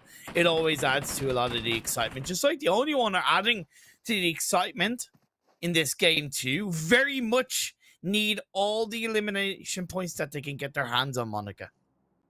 1 found so far, but they're gonna need so many more of that. Triple Esports, a team that's kind of right in the middle of the pack for the overall standing, so it doesn't really, I guess losing a player here, it's not as much pressure as, say, if the only one were to lose one, right? Because they're just playing to stay in the middle pack. There's no chance of them not qualifying for the finals, so they're just going for the 1K prize money if they can get a chicken dinner. Like GEEKAY, they had some glorious moments last week, but I haven't really seen it just seems like GEEKAY is just kind of going through the motions of the matches. I haven't really seen them play as we know how GEEKAY can play. Day one was good for them. They got 53 points in day one of this super weekend. But yesterday was a goner. They only got 19 points in the 5 games. Really? You're right though. Yeah, it was kind of wild. Like when I saw it, I was like, whoa, okay, that was a weird day. But again, they have nothing to lose. Even they don't. their lead in the top is so comfortable that they can afford to have those 19-point games, right? It doesn't really per se matter for them. I think when you set the bar so high, anything below that is just, oh, they're performing so badly, you know, even though for a lesser team, like the only one, like 93, they're praying for a game like that, which would be just an average day for GEEKAY. Circle does come in center up though, Imperium, and this is one of those easy kind of fluid circles you're looking at. Yeah, I love it. A lot of high ground to control. You have the Minas hillside, you have the Junkyard hillside. It's going to be difficult because I think a little bit like the previous game, they're kind of pockets of hillside, and if you try to leave it too late to go from one to the other or go rotate in towards one of the hillsides, you're going to be pinched in between a couple of teams, and that could see the end of days for you in this game too. Falcons, a team that we're pretty shocked at how low they are in the standings, and we highlighted this from the last match. It must be a little bit mentally exhausting for them to be, hey, we know we can perform well, but something is not clicking in the super weekends, so we're not getting the points that, you know, we see them in the league plays where I get a chicken dinner, get a massive game, and they're sitting at the very, very top, only to come to super weekend and just average very few points in the game. So I want to see a little bit more from them. For now, they have that northeastern side of the circle right by Al Azahar, pretty in the open, pretty clear for them. So maybe they can make something a little bit better of this match. One positive about Falcons, as Lord gets some beautiful SLR shots into Yusuf. One positive about Falcons, and I'm sure they're hoping that it comes to fruition again this time around, is in the spring split, they didn't exactly perform massively well during the kind of league portion of the save, but when it came to the finals and then the equivalent MEA championships later on, they performed extremely well. So maybe they're the kind of team that understand the importance of playing this long game, not giving all the gusto in the super weekends and league stage, and then waiting for the finals to really stand up and surprise a good few of these teams. I've seen teams, especially in other, I say other regions because this is my first time seeing this region, but that they really sandbag themselves, right, for the majority of the tournament until the finals, because they want to keep it secret, right? They don't want to, hey, we thought of this insane split and we use it on day one of league play, and then everybody has weeks to analyze and hyper analyze and copyright everything that you did. So maybe Falcons is just, you know, playing well below their level so they can soar in finals. I generally call it the Nova effect because they have done it 2 years in a row in the PMGC, right? And I think some teams deserve to have that name put upon them, such as NIGMA. However, others, I don't think they maybe have proved that as heavily. So who will be the next team to deserve, per se, the Nova effect name given to them? We'll have to wait and see for the finals, as the next circle has popped up. Once again, quite centralized, Monica.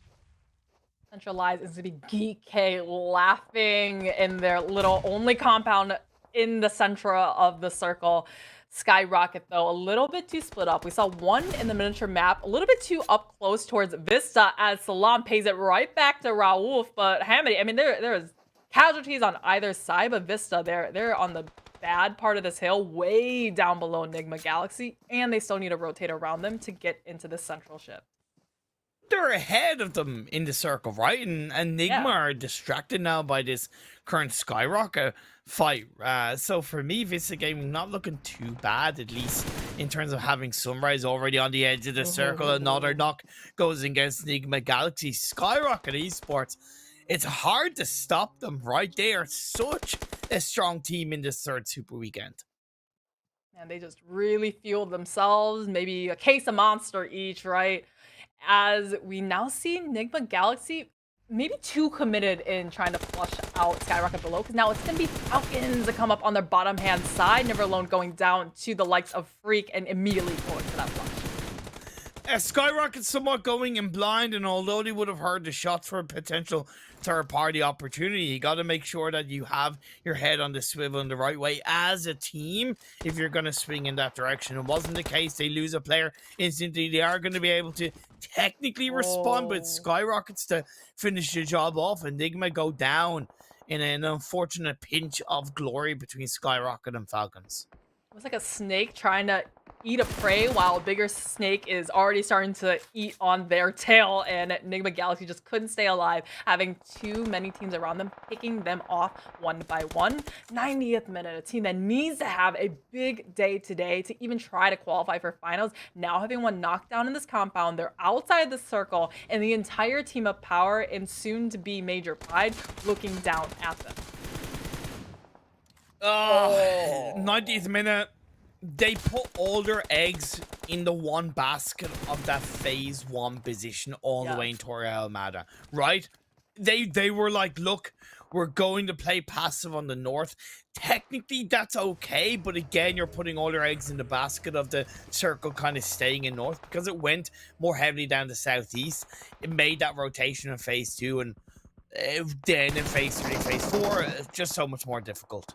It was so painful to watch because this is a team that we saw them rotate so far up. Their game strategy was avoid everybody until the late game, and they were one of the first teams caught out of the match already, going out in 13th, 14th position, almost 0 points found. So that passive mentality and playstyle is not going to work in a lobby like this when we have teams like Falcons, like Major Pride, like GEEKAY just playing as aggressive as possible.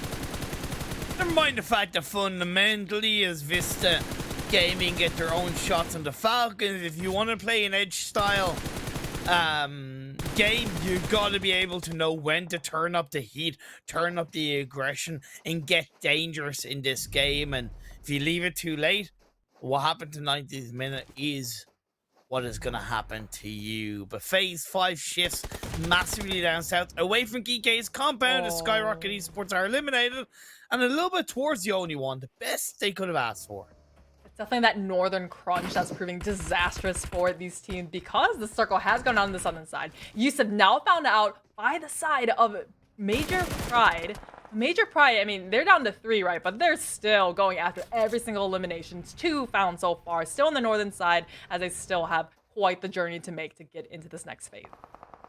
It's a right play style to do as well, in my opinion, because, again, if you're on that kind of edge of kind of phase 3, phase 4, you're playing a dangerous game and relying on the circle shifting towards you. So getting a bit aggressive a bit earlier on, like Major Pride are doing, you're creating that space. You're giving yourself the best opportunity as they get rid of Falcons. Now they're going to have to deal with the rest of VISTA Gaming. They got an initial knock that could allow them to revive Frozen, but it seems like Milky Way is just going to let Frozen go down.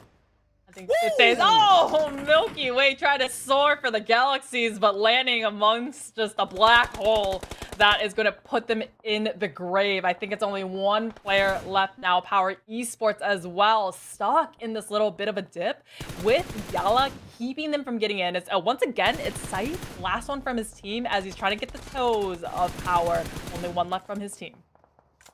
At least I know now why Milky Way is called Milky Way, right? He's gonna try and reach up into the sky and get up into the Milky Way galaxy up in space as YALLA go down. 18's left, 22 players alive, and this is very positive for the only one. They are up to 3 eliminations. They have the southeastern side of the circle, a beautiful 2-2 spread either side of the road, and teams are crumbling all around you, all around them. Like you said, Monica, that northern migration is so difficult and so good for the only one.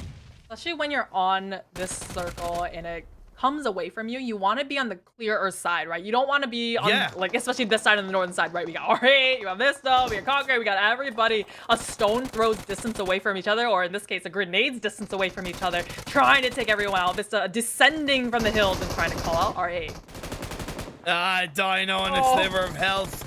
nothing he could really do. Sunrise is now the final player standing for Vista. The blue zone closes in, gets rid of him. That's going to be Vista Gaming eliminated. All right, might be able to get the revive up, but unfortunately, probably not going to be the case with how quick that blue zone is closing in. OOREDOO Thunders have the southwestern edge with Smoker already inside the circle, somewhat locked down. The only one could be on top to get the pick onto either Smoker or possibly Osama or Hamko. There you go. Nice finding those shots under OOREDOO Thunders. They need to stay up on that northern side. They'll really prevent those teams on the outskirts from sending it right into their defenses. Or OOREDOO Thunders, though, they're caught a little bit their attention away on R8, but somehow the only one, they have a Titan like GEEKAY knocking on the front door.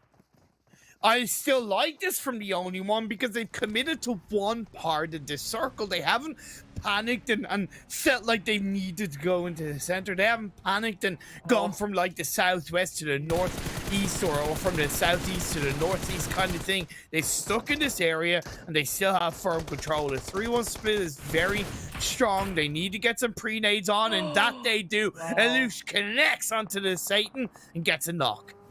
Satan, he has to crawl on back. Hopefully isn't flushed out by OOREDOO Thunder from the side, but the only one, they've got the knowledge. They know this fight is about to open up as they're mobilizing now. They had the opening knock and they're trying to close on the remaining members of GEEKAY.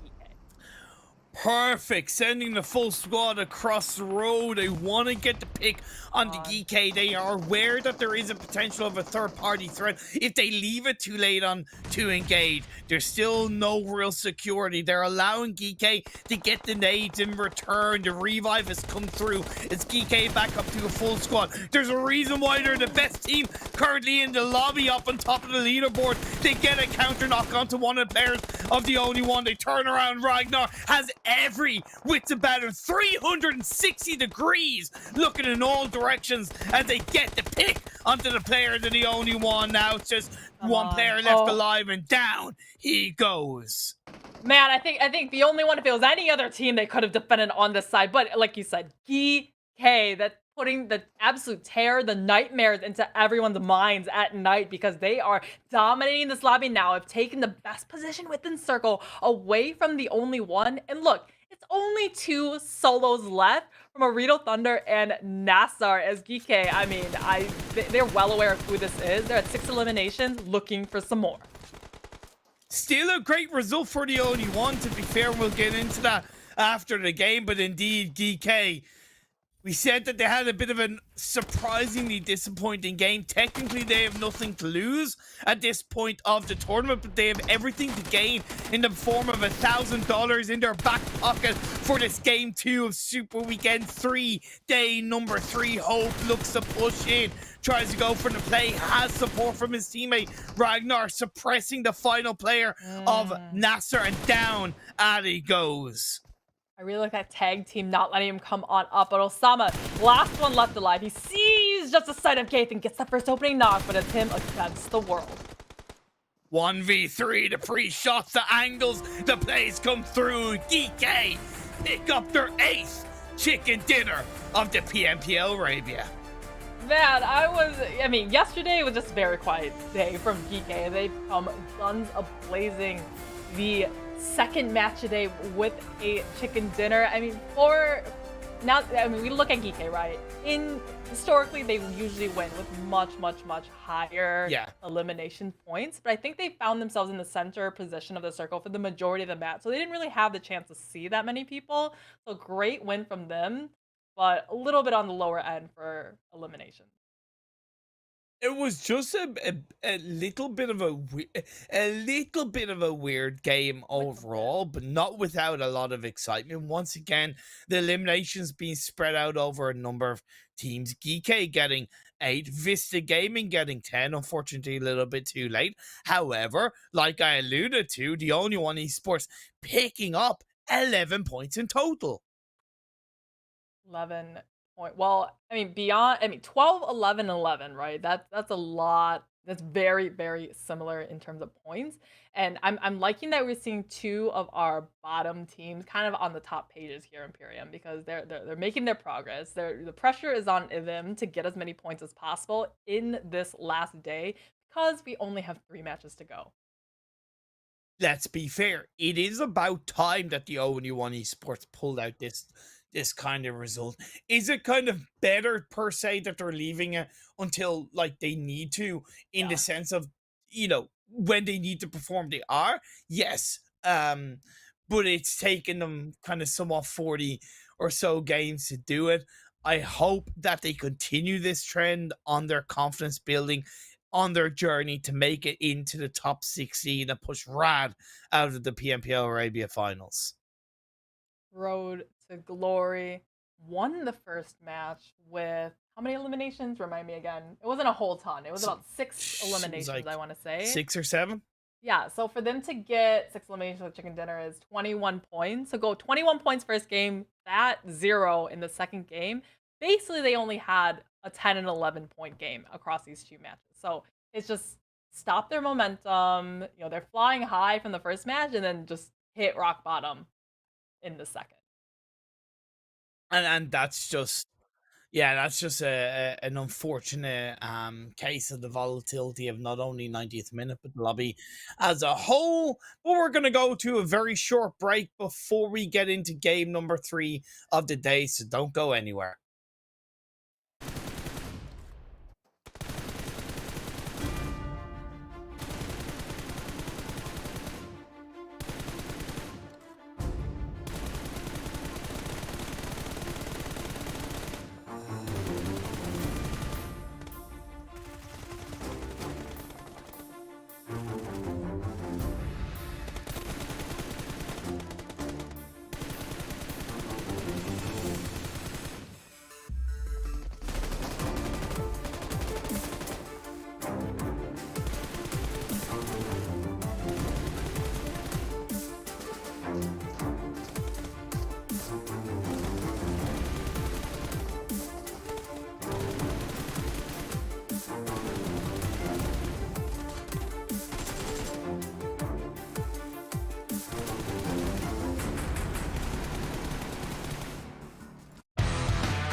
Welcome back to the PMPL Arabia Full Split Super Weekend 3, day number 3, the final game of the league portion of the game. But it's not the final time that we're going to highlight the fantastic sponsors of the PMPL Arabia Full Split. That is Oppo and the upgraded performance and upgraded fun. Celebrate your winning spirit with the brand new Oppo Reno 7 Pro 5G, the designated smartphone for PUBG Mobile, Middle East and Africa esports in 2022, as well as Monster, the official energy drink partner for PUBG Mobile esports. Monica, we've had 2 games go down, a little bit of ups and downs, but we're getting into game number 3.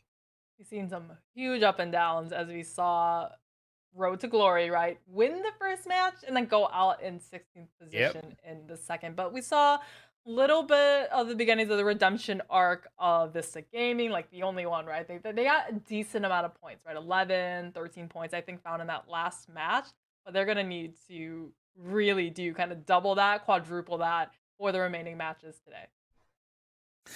The only one, I think with the 11 points that they've captured, I'm not going to say right now what they have in total, but it's put them a lot closer. Basically, in the 4 games, they needed 5.25 points per game. By getting 11, they have doubled that. So they only need 11 points, as far as I know, they only need 11 points in 3 games. So that means they only need roughly 4 points per game, and kind of that's what has been their average across the Super Weekend game. So even if they hit their average, it will still be enough at the moment of getting them past Rad. Yeah, Rad would be Rad. I know Rad. Everyone on Rad right now is hyper looking at the only one, right? And they're saying, okay, just looking at how they're doing it in the games, just hoping that they were taken out earlier in the matches by all the teams above them, so they can still stay, because they're hanging on to the 16th spot to the finals by the skin of their teeth. Oh, by a thread, by like a solitary thread, like that rope.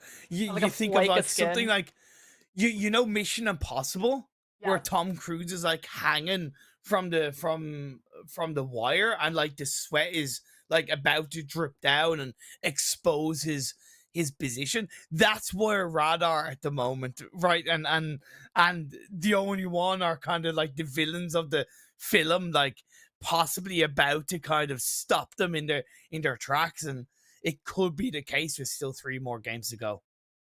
Giving you a very visual and descriptive look into how all the Rad players are at. But yeah, I'm sure they're sweating in a puddle though, because it's just, man, I mean, to make finals is such an achievement. Oh, but it's even worse when you are just you didn't make finals by like 1 point, by like 2 points, right?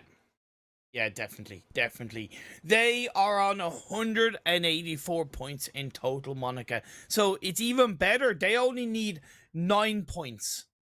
Sorry, 10 points, should I say, in the next 3 games. That, like I said, is an average of less than 4 points per game. I did say that for me to personally to feel a lot happier about the only one making it into the PMPL finals, I really would love to see them end today on a number of double-digit points.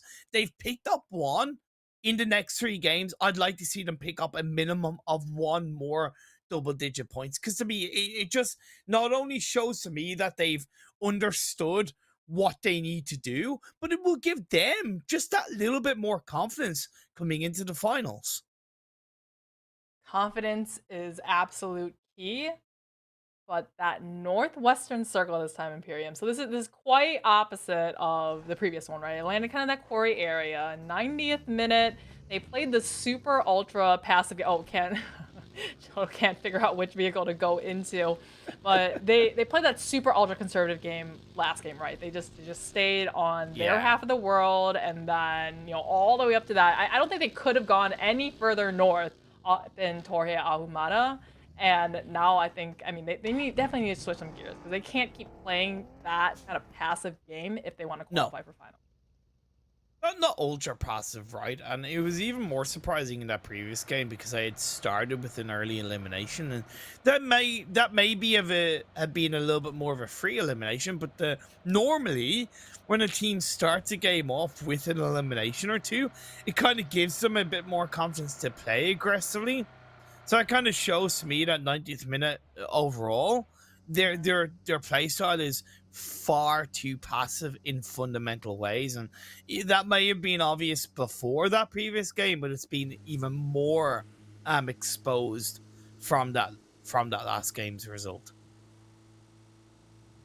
Expose. And we talked about some of the teams at the top where they need to not so much expose their strategies, right? And maybe potentially Falcons is one of those that is sandbagging themselves to keep their strategies, keep their rotations a secret, so a team can't capitalize on that into the finals where the points do reset and it's a fresh new scoreboard to try to get as many points as possible. Road to glory, ow.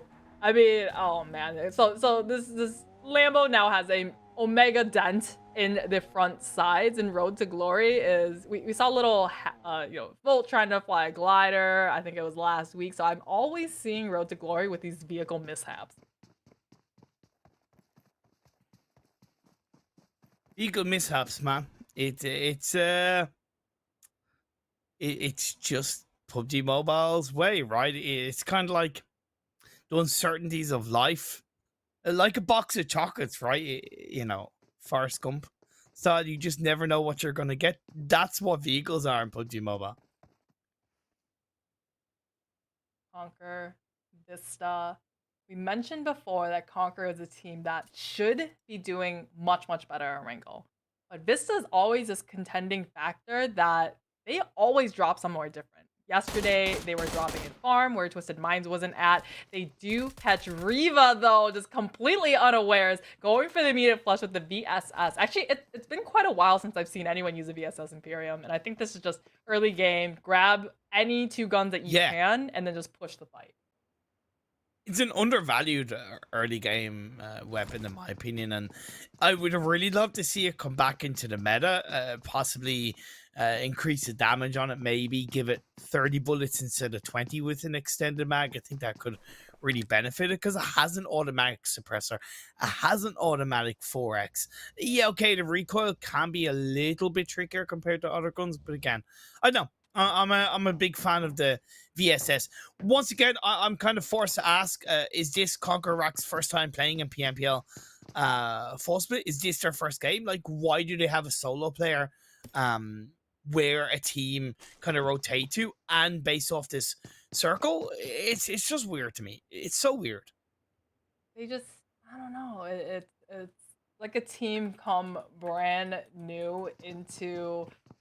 It's as if they just came to the professional levels and just didn't really, I don't know, just didn't prepare well enough.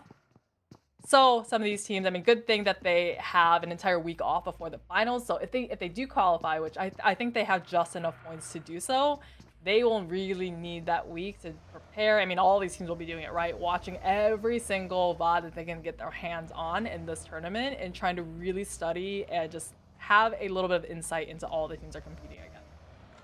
Definitely a lot of studying and VOD reviewing going to be done before the finals, and that's what's going to make those 3 days so exciting towards the end of the month. RTG are on the northwestern side of the circle, by the way. They went up to Zarki.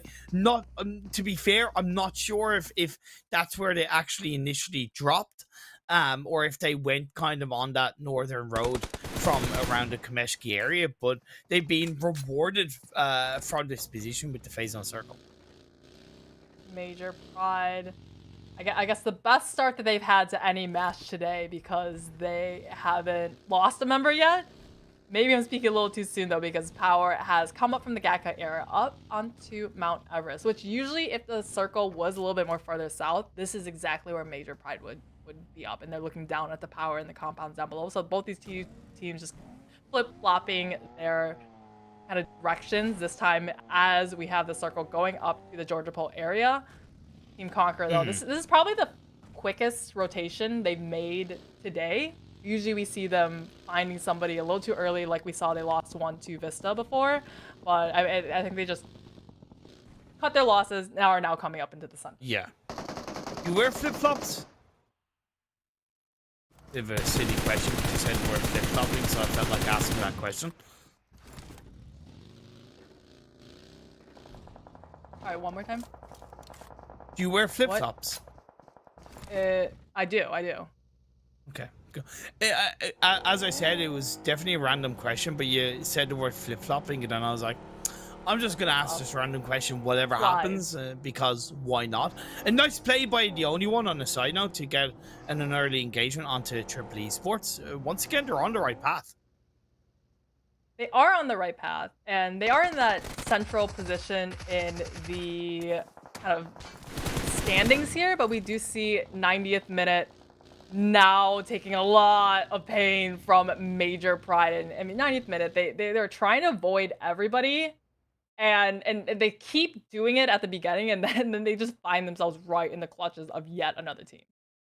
Circle does shift down southeast, so it's leveling out in terms of the amount of water that's in play of this phase 2 at least, and the river is still a bone of contention. Power on top of Everest is good for this phase number 2 at least. The only one in a 2-2 split is also quite healthy, but I do worry that 2-2 split isn't really as supportive as it could be.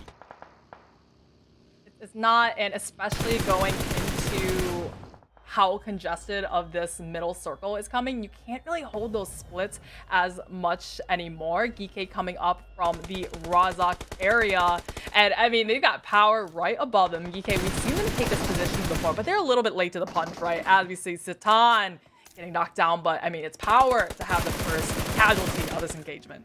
Because when you look to control Everest, you gotta make sure that you control one side at a time. It's very, very difficult to control center because you allow a team to breach the edge of that mountain and get a overflowing control of it. And that's exactly what GEEKAY have done. Not only have they done it with aggression, but POWR Esports allowed them to do it. POWR Esports, they have a great drop in GAK, but they usually play a little bit too split up this early in the match. I know it's a second phase here, but they don't seem to have that fragging power punch to really back up these big splits that GEEKAY can do, that Major Pride can do as well. So they're always left kind of running for the hills, or I guess this time running for South Georgia Pole with only one player left alive. But this was a position where they technically had as a full squad, right? So it was one of those games where they were probably more together than other games, and they still kind of lost control. And to me, if I was to expose one of the weaknesses of POWR Esports, it probably would be their lack of IGLing without knowing exactly what their comms are. To me, how they play represents a poor level of IGLing at the moment. POWR on 9th position and R8 just a little above them in 3rd place, but they're finding themselves. I mean, they're caught into the open roads, and this is up towards the Zarky, Severny-ish area. R8 rotating onto them, but Road to Glory, I mean, they still have a little bit of a handle on this fight as R8 is out in the outside of the circle, right? So the blue zone starts coming in now. They've got 2 of them out in the blue, needing to go for a revive, and Road to Glory right where they want R8. To be fair, kind of definitely don't massively hold this against R8 because it's very, very, very rare that they have a team kind of behind them on that northern side, especially where they are outside this North Georgia area. So it is the kind of thing where they got caught off guard. R8 is usually up in that Zarky area, so the only team they usually think about is Major Pride, but they're eons ahead of them for Road to even Glory. YALLA, right? Yeah, oh yeah, YALLA as well too, coming up from Severny. So this is really just a very unfortunate fight to find in the second phase as we're watching it come in through, and oh man, it's gonna be a Georgia Pole circle to finish off this game. Ooh, the river still is in play, but indeed it seems like George Paul could be the name of the game. It's going to still be risky, Monica, committing to the crates or any of the George Paul areas this early on because there's still only phase 3. OOREDOO Thunders, we saw him just waiting in his car. I mean, they are down to only 3 players, so maybe they were just still waiting here, but it was SKYROCKET to be a little bit more proactive in the cars. Even before the circle did close up in that Georgia Pole area, SKYROCKET is already in their car. And that shows a really good initiative to get in the next circle. They already had the momentum going as they go through, and they're able to rotate over past a lot of teams like OOREDOO Thunder that was still kind of scratching their heads, picking their noses, figuring out where to rotate. Fantastic rotation from SKYROCKET Esports, and what I love is that they're doing it as a full squad, so even if there is a team already there, because again they're coming in technically blind, they're prepared for an engagement. Really clean stuff from SKYROCKET Esports. And I hope they can take their momentum from yesterday, right? We saw them being the kings of Erangel. Every single Erangel match yesterday was won by SKYROCKET. They really know how to play this match. I would say that them and GEEKAY are definitely the two that really know the finer details of this map and can win it out in a very, very consistent way. There's a certain jingle that I gave to SKYROCKET Esports off the back of yesterday's games. It goes something like this. SKYROCKET blasted off at the speed of light. They made the lobby surrender now and took the fights. All right. Okay, so you're rhyming with light, right? What about SKYROCKET showing up GEEKAY with all their might? SKYROCKET squad wiping everyone on site. Ooh, okay. Oh. Okay. It's not a jingle now, it's a full-on song with a chorus and a verse and verse 2. Yeah. That's it. Sign us up, SKYROCKET Esports. We'll only take a small amount of royalty commission off you. You're welcome. You're welcome. You're welcome. Hopefully that's enough to keep them in the standings though for the finals. I think they've done well enough for themselves these last couple of days though. So maybe we'll get it. We'll have a whole production and everything will play in the finals. That can be the theme song. We can do like a music video and stuff like that, you know, have a grand dancing. production about it. Oh, that'd be so cool. And what I like, by the way, with the only one is we've had 3 circle shifts and they stayed around the same area on the 3 circle shifts. And to me, that shows a much better level of calmness, because one mistake that a lot of teams tend to make is that they move off a circle shift when technically they don't have to. And luckily phase 4 is even better for them. I'm laughing because this is, for the second game in a row, it has been gifted onto GEEKAY. If you remember from Miramar, it was the, I think it was the 5th phase that went literally right onto them into the center. In GEEKAY, they're not in the center, but they're up on Mount Everest. They have a little plateau where Satana is at, and that has all the visibility on everyone on the outskirts of the circle. But to me, they need to cover their backs more heavily. They don't really need to worry too much about a team coming in from the east, because if a team comes into the east, they're in the center of the circle and they're more likely going to get third party. So they need to watch their backs and watch it now as VISTA go down. Yeah, we have seen teams like YALLA, like Pride, they come in on the backside because they're able to identify. A lot of teams here would be tunnel vision, like, oh, let's get enemy eliminations on all these teams below, and then forget to have a watch on their backhand side. They're like an owl, right? They have almost 360-degree visuals, except for that little sliver blind spot on the back of their mind. So hopefully, GEEKAY, they're able to keep their eye over there. As we have SKYROCKET, though, 0 eliminations found so far. It's a little bit off-brand for them so far, but they're still hugging that eastern side and might be able to collect up onto YALLA. Uh-oh. Yeah, 90th minute coming in from that western edge of Everest. What did I say, Monica? Like, I kind of called it, and GEEKAY have allowed that door to open. I don't know where they are. They are somewhat definitely aware. You can see guys using that third-person perspective to try and get a little bit of information. But I still think it's a missed opportunity to shut down 90th minute earlier and not even allow them to get to the point up the mountain that they have. The point of vulnerability, which was their opening to prevent 90th minute from coming up, was when 90th minute was still in their vehicles, right? They're coming up, pushing in. That would have been the point. If I'm sitting in the passenger seat, it takes me that half second of animation to get out and then start shooting. GEEKAY we know, I mean, he's nicknamed the Train. The entire region is calling him because he's one of the strongest fraggers in this lobby. He could have done heavy damage in 90th minute if he had set himself in a way to see all of them parking their cars. Exactly. Oh, well, now they're going to have to deal with 90th minute holding onto the edge of the circle. And the thing is, for 90th minute, they've gotten themselves into the edge of the circle. They technically don't need to move forward, because if the next circle goes over to the east, yeah, it's still not going to be easy, but they have a lot more kind of variables to disengage down either side of the mountain and make it into the edge of the circle. Either way, phase 4 blue zone is closing in. We're 18 minutes in. We still have 44 players alive. I was gonna say Road to Glory had a really good spot and just downhill slope, but you see that solo from RH just hugging that boulder, and we've seen solos really be the thorn in the side of a lot of these teams when you're caught completely unaware. So Road to Glory, hopefully they don't lose a member here, because if you're a solo like RH, if you get a knock, it's an immediate finish, right? This person is just playing for as many eliminations as possible. And looks like it's an immediate finish onto the players of NASR Esports at the hands of NIGMA. NASR being in between kind of NIGMA, SKYROCKET, and the only one for an extended period of time. The phase 4 circle did go in the hands of the only one, and they've made it work, getting the final blow on to NASR. We lose another team. NASR is one of those titans in the lobby, so for them to go out, I mean, it's going to open up for all the other teams like FALCONS pushing up onto Major Pride, and this is coming out of the crates era. Smokes everywhere as FALCONS, another one bites the dust into Major Pride, this time all against Yusuf and Never Alone.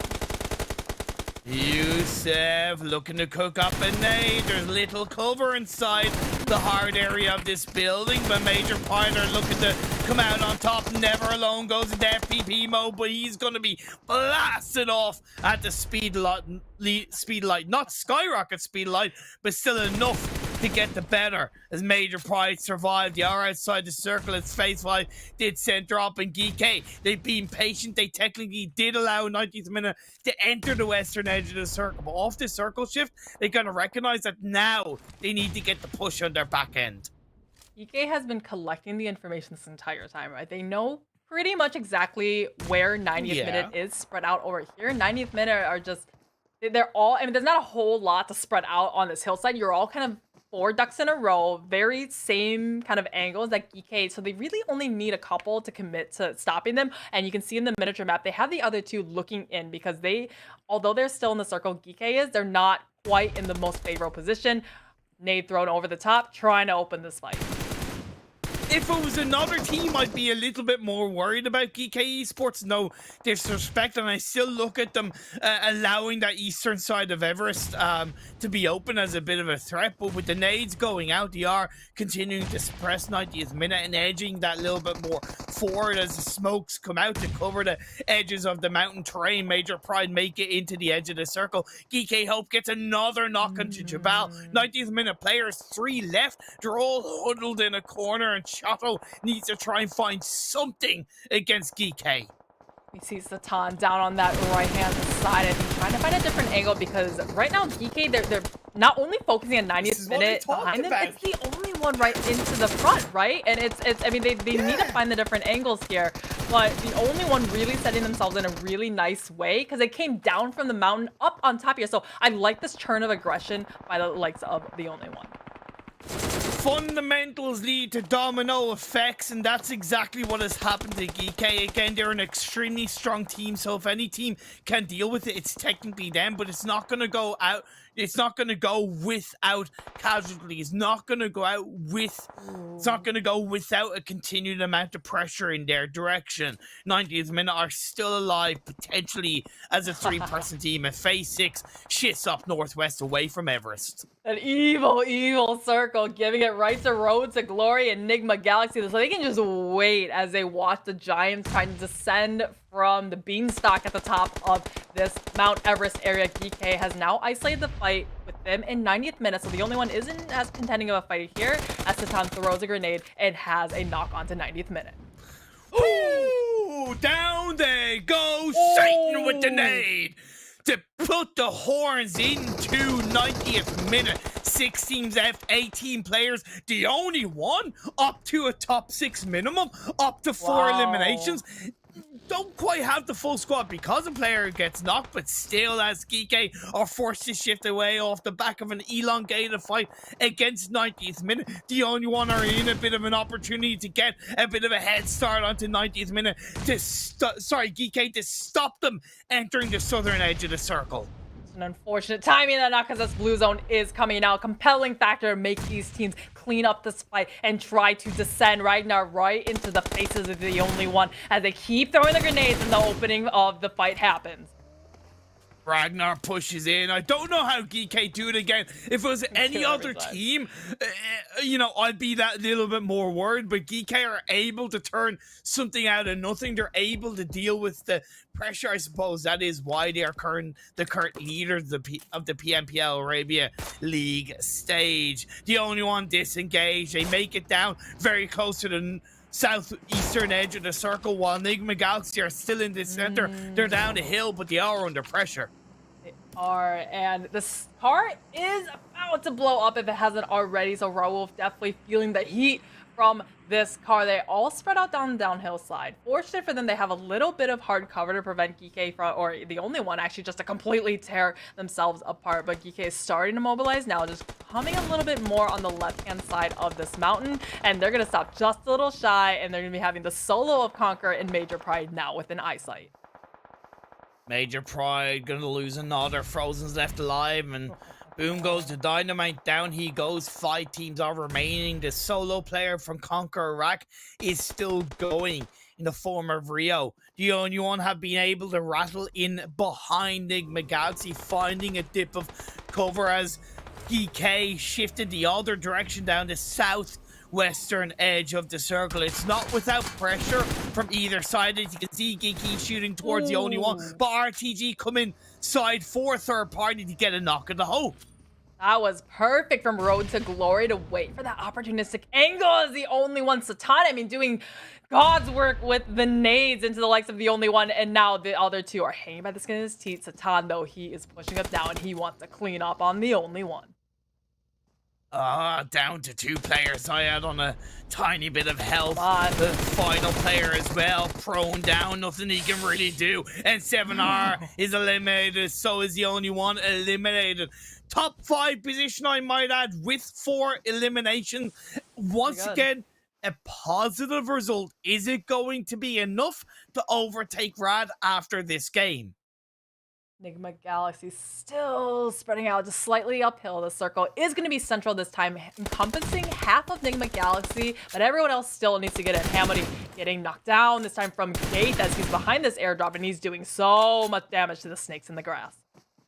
4 teams left alive. GEEKAY still surviving as a full squad. I don't know how they've done it, but by God, they've done it well.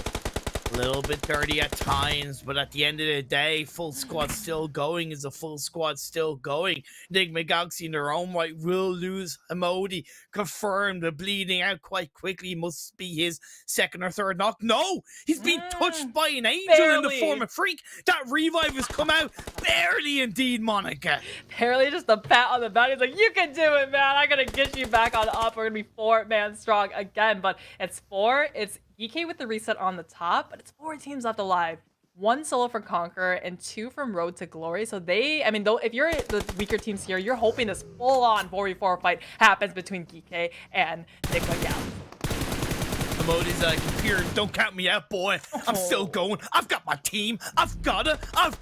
Will NIGMA Galaxy be able to turn that full squad into a chicken dinner? Will they turn it into a knock at least onto Gate to put pressure on the GEEKAY, holding on to the lower side down this northern edge of Everest? Transcending above the ashes of this third game, Roof finds an elimination on the hole. GEEKAY being whittled down to just a duo. RTG staying prone, staying quiet. The circle on phase 8 shifts in their direction. They're going to be patient while NIGMA Galaxy look to clean up GEEKAY in all the right way. They're pushing up on the edge of this hill, take control of holding on to the crate. 1 player left alive, Satan on a sliver of health, but he goes down. And like I said, RTG patient as they stand up and get a knock on the Freak.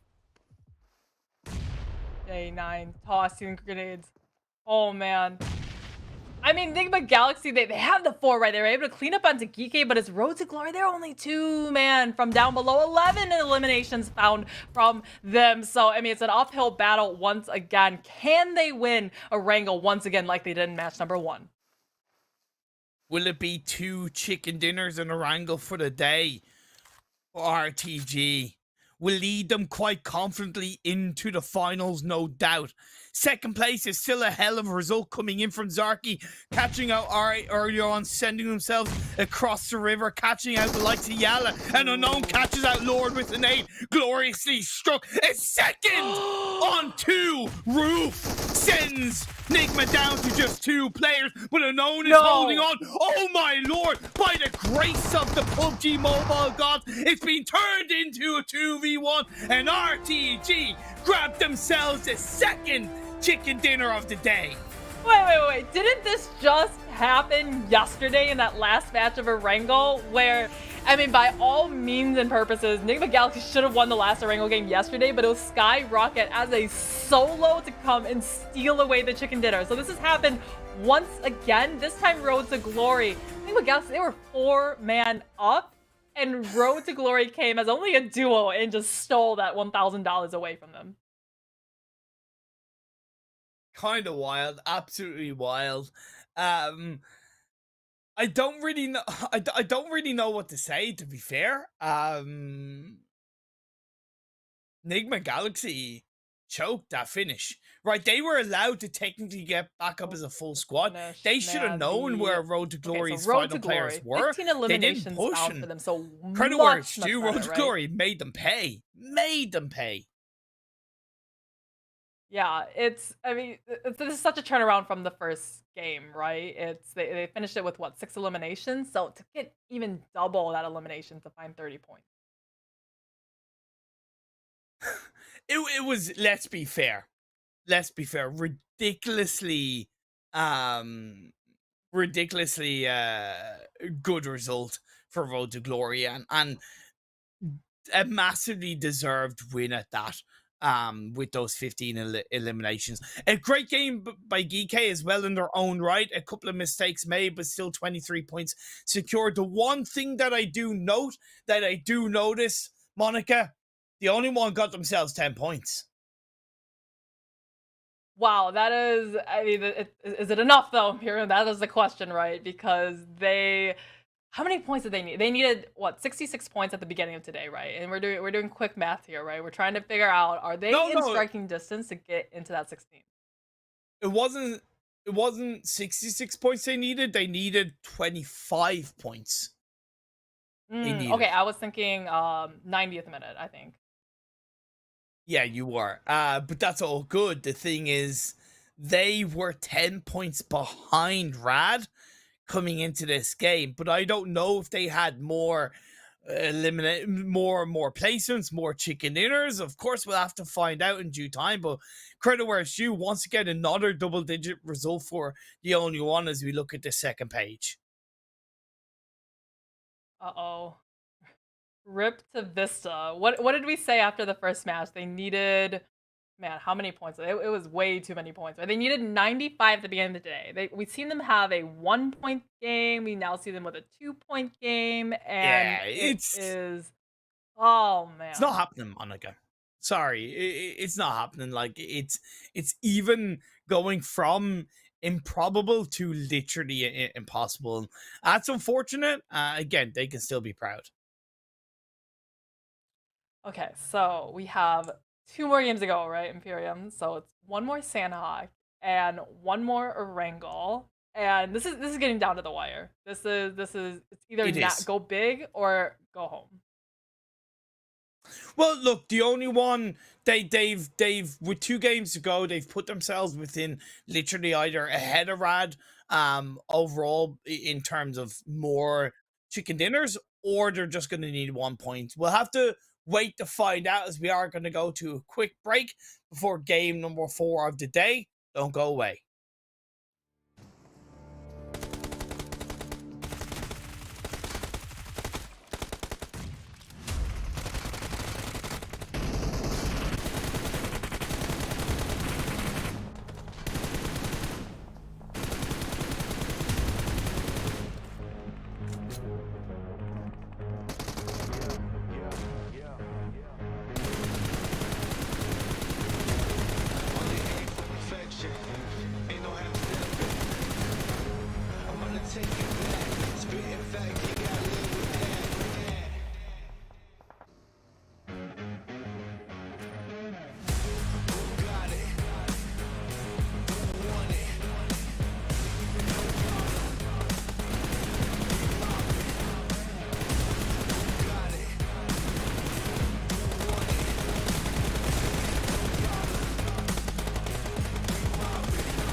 take you back.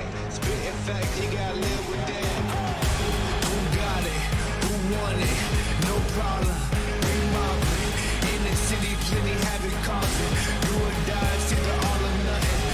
Best believe I'm leaving out with something. Anytime I got the crowd jumping. Throwing reds, you know they fist pumping. I'm the king of dysfunction. What would you do if you had my life? Work like me, had them stripes. Would you go hard just to have that ice? Lot of dudes trying to have that price. In a yo, cooking about to add that spice. Nowadays, dudes never had that fight. When the push blue, better burst your pipes.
Welcome back to the PMPL Arabia Fall Split 2022, brought to you by Oppo.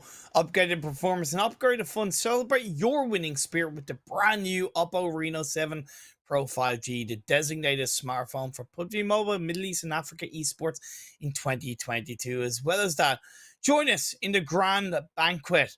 Get the ingredients to make more dishes and let's share and spread our happiness together and take advantage of the group purchase while you're at it. Draw for a discount for free every single day, up to 70% off. No discounts for these teams as we get into game number 4.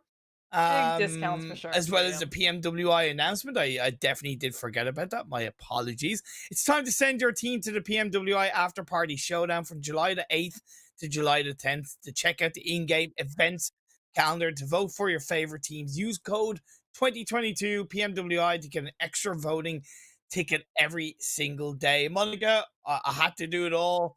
Sorry, we're getting into the 4th game. Hey, big information, big news for everyone who's watching now, but even bigger news though, Sanhok. One thing that we really had to point out though was GEEKAY finally leaving bootcamp, right? We've seen GEEKAY and YALLA fight for eons and eons since the beginning of time in bootcamp, and they finally vacated it yesterday. Did you by any chance find out a reason why they vacated it? Okay, so I have to commend them for their good attitude with this, okay? So GEEKAY, I asked them, well, you know, what's the reason? Why did you decide not to go bootcamp anymore? And they joked about it, right? They said, oh, we applied for a visa to bootcamp and we were denied it. So we had to apply for a visa to a different country. So I guess that's going to be ruins that they're applying for now and YALLA's going to have it. So normally teams, they're a little bit salty, right? If you have to leave your spot mid PMPL. So I like the good energy, the good vibes from GEEKAY. It's always important that you can throw those good vibes out there, whether publicly, privately, or in game, right, as a team, and that's a good sign. And you know, yes, there's always going to be pressurized situations. There's always going to be moments of disappointment. There's always going to be that roller coaster. But the more times that you can enjoy the game, enjoy the experience, enjoy what's going on around you, the better. So fair play to GEEKAY fair play to Ardoo Thunders as they're looking to push on 90th minute. 90th minute definitely not enjoying this early game engagement because they are a team that wants to play passively, but Toto jumping out the windows, finding a knock, but getting traded right in return. This time, 90th minute, 2 players to knock from this side as Arenal Thunder also leading in, being very with it. Well, to be fair, I kind of give credit to 90th minute because in yesterday's Sanhok game, they actually didn't drop in team, right? They changed up their drop spot to try and play for a better late game, and they're going to come out on top of Ardoo Thunders in this final day of Sanhok. Okay, maybe, I'll give you the flip side of it. Maybe 90th minute is very aware that if they want to qualify for finals, they need as many elimination points as possible. So they looked at the Sanhok map, like where would be the easiest team to drop on to hopefully get a wipe? And I guess they decided on Arenal Thunder, and it worked for them. They wiped them out without losing a single player. I tell you what, as we get onto the engagement between the only one and CONQUEROR, the only one can finally breathe a massive sigh of relief despite Luffy going down. If you look at the top of your screen, Monica, you can see the overall standings scrolling across, and as we go from 9th to 12th, we will soon go from 13th to 16th, and you will see the only one esports have officially overtaken Rad in the standings with 194 points with 2 games to go. Unless 90th minute pull out the absolute glory of glory results, which is massively unlikely, the only one esports have booked their spot in the PMPL finals. I was gonna say something of that effect. It's unless some miracle does happen, but I mean, it's, what is that? 50 points, I want to say, if I read that correctly. That 90th minute has 144. Like the only one has 194. So 50 points, and this is, let's just say the only one doesn't get any points, which of course they did because they got some limbs there. But say the only one didn't get any points the last 2 games. 90th minute gets 25 points per this match and next, which let's be realistic. Sanhok to get 25 points, that's not a really high fragging match to get. No, Sanhok is notoriously low fragging for the winning team, so yeah, you're definitely right about that. Look, I'm happy. I'm definitely happier to see the only one jump ahead of Rad. Off the back of the previous 2 game results, right? Double digits, 11-10. I'm genuinely happy. It's kind of what I asked for within myself, and I hope they get another one, right? I really hope they end on an even bigger note. This game, they're down to 2 players, so it is going to be a little bit more really unlikely. Hope and dream as Road to Glory. We saw them being super dominant on Sanhok before, but I haven't really seen them win any Sanhoks lately. There was that day that I want to say was the 2nd week league play where we had multiple Sanhoks in a day, and they just kept winning every single one, the only one. Now Lush getting knocked down from CONQUEROR. Yeah, it's the only one just not worrying about things, to be fair. So they're down to just Zayed, and look, gonna wait and see how the rest of this game goes for all of the teams, as the phase 1 circle did shift a little bit up north, and a little bit familiar within reason across the Sanhok games you've seen in this Super Weekend. Monica, kind of all phase 1 circles have been around that north side. We saw a couple land, I want to say to the east of boot camp, which is on that north side, up in Paradise. Yeah, I maybe a couple down into Painan, but that's been kind of the rarity. Like yesterday, Sanhok landed kind of around where POWR is right now, in those spread out fields right across that bridge from Hating onto that main island side. I think POWR actually is really just hoping that circle comes back for a 2nd consecutive time. Definitely. YALLA in their own right did have bootcamp to themselves, but they've suffered a knock and a confirmation to VISTA, who swung in a little bit earlier on that south bootcamp hill and caught YALLA off guard. Maybe their visas are getting rejected by VISTA. There you go. So Vista, a team at the very, very bottom. I think they're doing something very similar to 90th minute. They know they need to play out of their mind, really just go for every single elimination they can possibly find, and they're thinking that boot camp is probably an easy one. YALLA, their guards are down. They know that GEEKAY is not landing here anymore, and they might be able to catch them trying to rotate out. They're playing for pride, right? And in the unfortunate sense, they've got nothing to gain out of these final 2 games. CONQUEROR, I can see the replay of what they did to the only one, just kind of sending that little bit of a message, because I don't know how quickly the team see the overall standings after the game. I believe they do see them before the next game.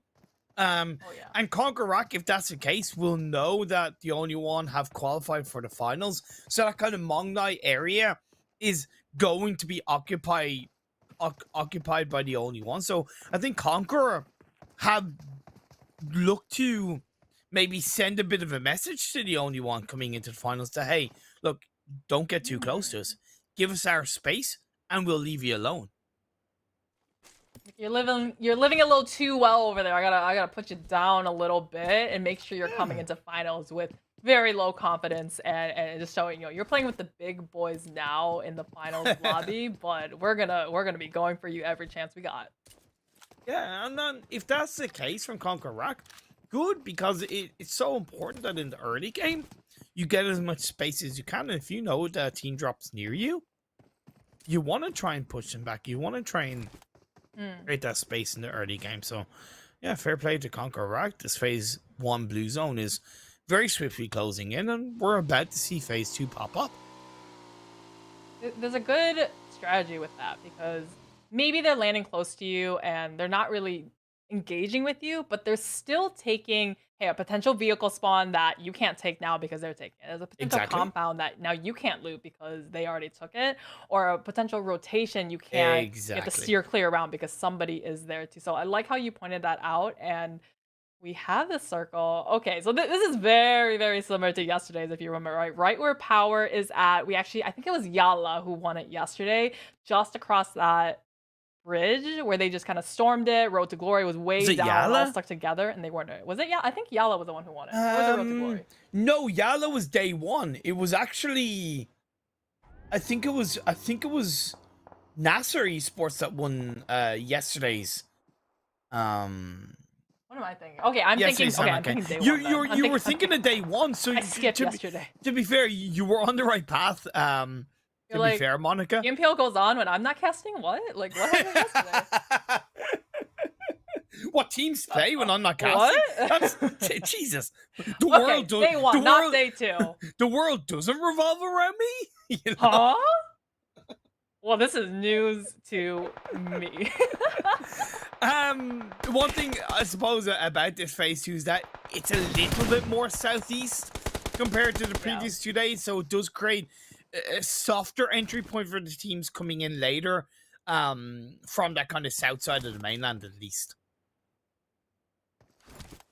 SKYROCKET still on top, and maybe a little bit too split up here, right? They're actually eons away from each other. We have half the team up here looking at 90th minute, right? That's closer to the hot team side of the world. Then you have the other half of SKYROCKET's way down. So they're really split. I mean, this is a bigger split than 90th minute does in Erangel, right? As RRR, he's watching Satan just hop and skip across the bridge, but it's only 3 on the southern side, and GEEKAY is laying down so much pain right back at SKYROCKET. Lovely pre-fire shots on GEEKAY, but even better in return to send Satan down to just a minuscule amount of health. One thing that I did observe, by the way, Monica, Major Pie didn't drop in Kampong with Falcons this game. They actually moved away to a different location. Maybe their visas also got denied when they applied for the Kampong visa. Man, I wanna know these requirements to get visas to these countries on Sanhok. And I don't know, man. Just get good, I suppose. Get good. That's just clear as day. Just get good. Yeah. Like GEEKAY moved away from YALLA because they didn't get good, and now They're going up against SKYROCKET, and they're also not getting good. They've lost Ragnar. Satan's knocked down. Will confirm to be down to 2 players, and SKYROCKET's making a pay. It may have been a heavy split for SKYROCKET, but they're certainly taking advantage of it. SKYROCKET is the only team actually that has given GEEKAY a run for their money. Despite SKYROCKET, I mean, now they've made themselves up to the middle of the pack, right? But this is the team that hasn't qualified for one of the super weekends. You know, I think not a lot of attention was given to them. No. But they won 3 chicken dinners yesterday, whereas before the record was held by GEEKAY with only 2 chicken dinners in a certain day. So SKYROCKET is definitely, they're playing at the height, at the peak of their careers right now. I suppose, though, that's going to result in more teams VOD reviewing them in a more focused manner leading into the final, so they will want to be cautious of that. That will be then. This is now, though, as we are still into game number 4 of the final day. The circle shifts, centers up, still majority mainland.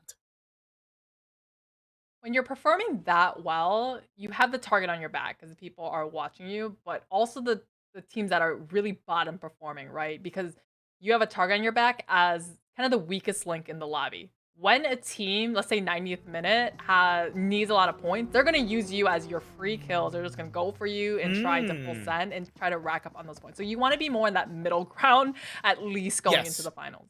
That's kind of why I said about alright at the start of PMPL that I want to see them end in the middle of the standings because of that very reason as it happens. So you're absolutely dead right. CONQUEROR, by the way, did end up going down, so we are left with 14 teams. SKYROCKET's once again putting more pressure onto GEEKAY because of that circle centering up, so it's important that they take control and are able to rotate through the trifecta as a full squad. Unfortunately, they picked the wrong side of that riverway. Normally, this intersection of rivers is a really strong position to have because you're the keepers of any island where it goes.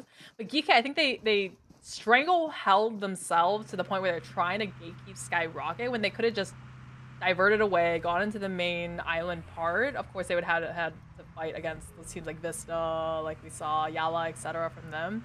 But I think just holding themselves on that edge of the circle where you know it's not going to be in the next one was just wasting the time, and unfortunately, they lost the players because of it. Ooh, okay. Replay what happened to Triple Esports. Ishii got a knock onto sorry, what happened to CONQUEROR, and Ishii got a knock onto Triple Esports, but very quickly returned Ali with a beautiful swivel shot to get a second knock, and Push is gonna that was a lovely replay of what happened. Thank you, observers, for pointing that one out. Really well done. It's always embarrassing to get 1v2'd, especially when you're literally 180 degrees from the other person. It's not like, oh, he was here and then he flicked, just a slight angle because I was just to the left of my teammate. It's literally he flicked 180 degrees and still won the 1v2. There's really not any excuses because you would have been shooting this person in the back, hopefully to win the fight, but it just didn't work out for CONQUEROR. POWR Esports have a notable amount of space available on the northern side. Now, it's still tricky for them because where they technically could shift down south is very open, but it is still interesting to observe. There's more of a cluster around that southeastern edge of this phase 3. Think about Galaxy, they kind of piggybacked off these teams, right? YALLA was in boot camp. VISTA came here, shot at YALLA, drove them out onto the hillsides here, as we also see NASR and Pride driven into the same compound. Milky Way, I mean, he's the one that, oh man, he always shoots for the stars, but lands, right back onto Earth. And there goes Pride out in 14th position this time around. And crashing down to Earth as NASR pushed in. They are already a player down, but they still 3 strong. NASR, we've seen some great stuff from them. The circle is going to center up one more time. This time YALLA, maybe it was good for them. Like, hey, thanks for driving us out of boot camp, because now we're in the most central, one of the most powerful spots in the circle. But just like Mount Everest in the last game, it's very easy to run up off the back of this hill, and it's kind of hard to defend. So if they can keep everybody a fair distance away from the hill, they could still get the spot. Whoa, okay, SKYROCKET. Looks like you want to blast your way onto the warehouses of boot camp. I believe they came in vehicles. VISTA Gaming were moving from the main boot camp area over to the warehouses themselves, so we've had a very quick engagement start to play through, each team losing a couple of players, but it seems like a bit of control going into the direction of SKYROCKET. A revive being played out, but that is giving a little bit of time for VISTA's remaining 2 players to try and turn this fight around. Another knock goes against them, and that's a confirmed squad wipe in the favor of SKYROCKET. How does SKYROCKET do this every single time? You think they're about to go out and they just scrap it up and stay alive. They haven't lost a single player, just a couple knocked down. Like GEEKAY are Titans. They are down in 9th, out in 12th position. Triple Esports up the hill, trying to find the likes of Falcon. Gets the knock, but knocked out of the blue zone. Where are his teammates? As the one comes through, it's the 1v1 behind this little bit of a truck. And it's clever. It's ring around the rosy all the time, but the drop shot is what's going to give you the edge up on this fight. Dance, my pretty, dance around the vehicle as the 1v1 came through, and the blue zone, the phase 4 is just encapsulating these teams. This is pretty tough times as you get into the later stages of this game. It's where the pop of blue, in the words of Mustache Dave, really starts to become a beast of his own, and you got to be prepared for that plan B, a potential heat strat coming these teams' way, as we're down to 11 teams and 35 players. I like how you brought that up, because I was actually just about to say, how much do you want to bet NIGMA Galaxy is going to be med stratting this game? Because they do it every single Sanhok match. Exactly. It's kind of why, literally every single one. I brought it up, because they happen to be kind of looking in NIGMA's direction. So I thought, oh, NIGMA heal strat. Yeah, it makes sense. It literally happens. Like, they come into Sanhok with one player. Hey, your sole purpose this match is just to go for every single first aid and medkit that you can find. SKYROCKET still have the warehouses of bootcamp under control. The circle has shifted down to the southwest in their favor. YALLA have a tough job to do now, because it centers on top of them, but that north bootcamp hill, it's so difficult to cover all areas, so they need to kind of understand where they want to lock down and focus on that direction. They've got power to their north. They've got, I think, R8 coming in from Paradise Resorts as well. NASR, this compound has gifted them a lot of time in the circle, but it's time for them to move now. It's time for them to move on to greener pastures as SKYROCKET. They're keeping their eyes on the NIGMA Galaxy, and they have all 4 up still, so no med strat quite yet. Wait, look at Roof, they are definitely on the wrong side of the road. Look at Roof. He has 24 first aids. Yeah. What? Yeah, 24. Oh. So, wait, is he starting yet? Let's just keep track. We've got 10 teams left, and Roof is starting to heal strat in phase 5. Let's see where it gets himself and the rest of the NIGMA Galaxy. And to be fair, I understand, because look how difficult it is for the rest of the team. They have to lay down a smoke road. They do get to the underside, but nades swing out and a knock comes through. SKYROCKET, they saved all their utilities for this rotate. Ripped in, he knocked right in return, but Raul, I mean, they're coming in here. They're trying to buy as much time for those 32 first aids in the back. But Lord, I mean, he's got the grenades out here, but this is the circle right in the middle of the hill. Nobody in the circle at all. Oh, nice play from Easy. Falcons go down. Freaking now going to be the only kind of player left alive, but as a nade comes through, it's going to tickle out, and it's going to see the knock play through. Wolf now the final player up for the side of NIGMA Galaxy. Like I said, healing in the blue. 8 teams are left. YALLA, they're still up. Sorry, yeah, they're still up as a 3-person team. They opted to go down into the compounds of the North Bootcamp Hill. Nobody is inside the circle. It's in the open fields here, right? And I'd rather be YALLA coming down from the hill, looking at everyone trying to come on top. Just a little bit more cover, a little bit more height advantage for them. 90th minute, though, Choto. He's starting his mid-strat of his own, but unlike NIGMA Galaxy, he only has 3 first aids to try to survive as long as he can in this circle. Yeah, Ninja, luckily for 90th minute is further ahead, not quite in it, but still outside of the circle. He does end up getting knocked down at the hands of SKYROCKET. YALLA have a player knocked in their own right. Alright, have been able to swing in behind them, although they are broken, beaten, and scarred themselves. POWR Esports playing on the northwestern edge of the circle. Down goes 90th minute, time by time, minute by minute, second by second. Players are going down, and we have 5 teams left.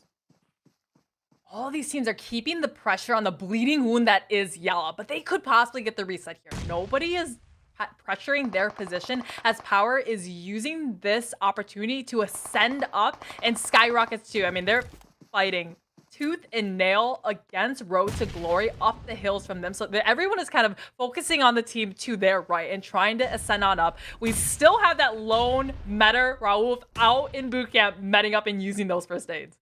RTG, 2 chicken dinners in Erangel and up to a top 5 with 3 players still strong in Sanhok. This is their day in the final day of the PMPL Super Weekend number 3. But of course, SKYROCKET's looking to steal their thunder, steal their lightning, and get another strong day in their back pockets.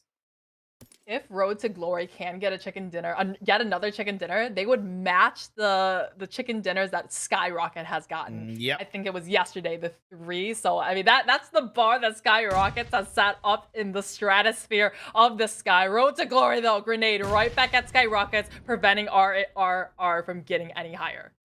YALLA have been able to get back up as a 3-person team, but they're pinched in between 2 teams in the form of POWR Esports and RTG. Unknown inside the blue. Prozone gets 1. Lath is trying to hold down. Sanji is going to get knocked. Lath is now the final player up, but there's nothing he can do, and YALLA get absolutely clustered in this Phase 7. Phase 8 centers up. It shifts up north in the favor of POWR Esports. Now SKYROCKETs need to make a move, and RTG being whittled down to just 1 player.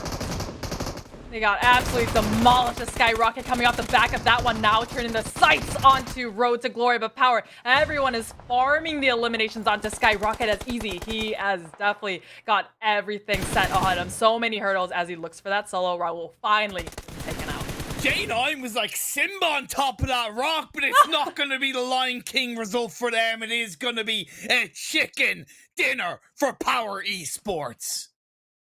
POWR Esports, we were being a little critical of them before in the previous games, right? They just weren't able to set themselves up well, would lose too many players a little too early. But really, POWR, they stayed real quiet on that northern side of the hill, and they waited for Road to Glory, clear out YALLA, which YALLA was the only team that could have prevented POWR from winning the match. But I mean, I think they owe a little handshake in the direction of Road to Glory. But even before that, right? I said that even though they had a bit of a clearer path from that compound up north, it was still an open path, right? And that was always going to hold a lot of risks. They covered that timing beautifully, right? They didn't get involved with R8, like you said. They stayed very quiet. And yeah, when push came to shove later on, RTG were that distraction. 15 eliminations, though, for SKYROCKET's Monica. What a game. That is such an outlier for Sanhok. Normally we see Sanhok, like if you just remove SKYROCKETs, right? You normally see like, 8, maybe 10, but most of the people have 5, 6 and below eliminations. So for SKYROCKET, they didn't even win the match, but still got 15 points.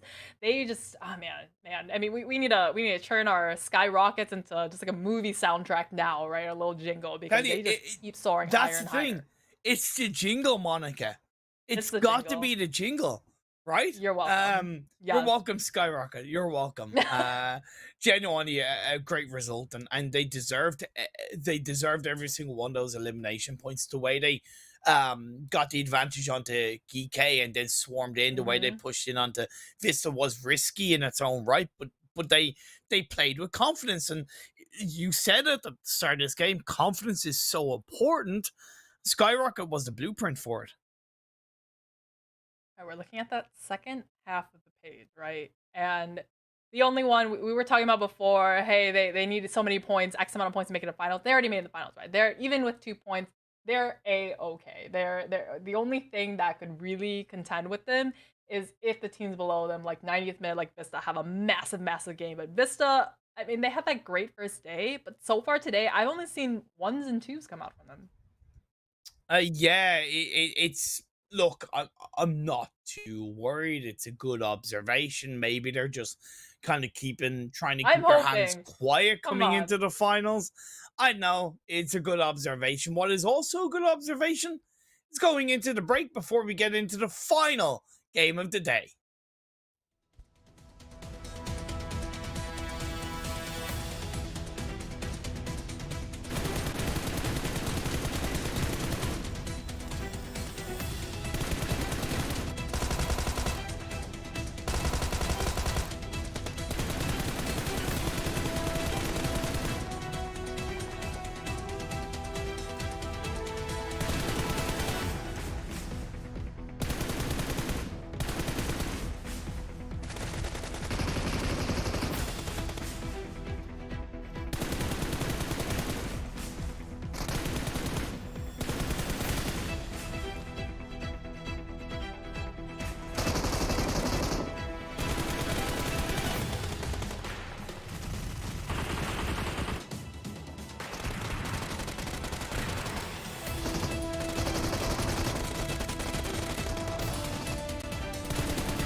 Welcome to the PMPL Arabia 2022 full split, brought to you by the fantastic folks over at Oppo. Upgraded performance and upgraded fun. Celebrate your winning spirit with the brand new Oppo Reno 7 Pro 5G, the designated smartphone for PUBG Mobile, Middle East and Africa esports in 2022, as well as Monster, the official energy drink for PUBG Mobile esports. We're into the final game. It's a little bit bittersweet, Monica. But look, it's been a long journey.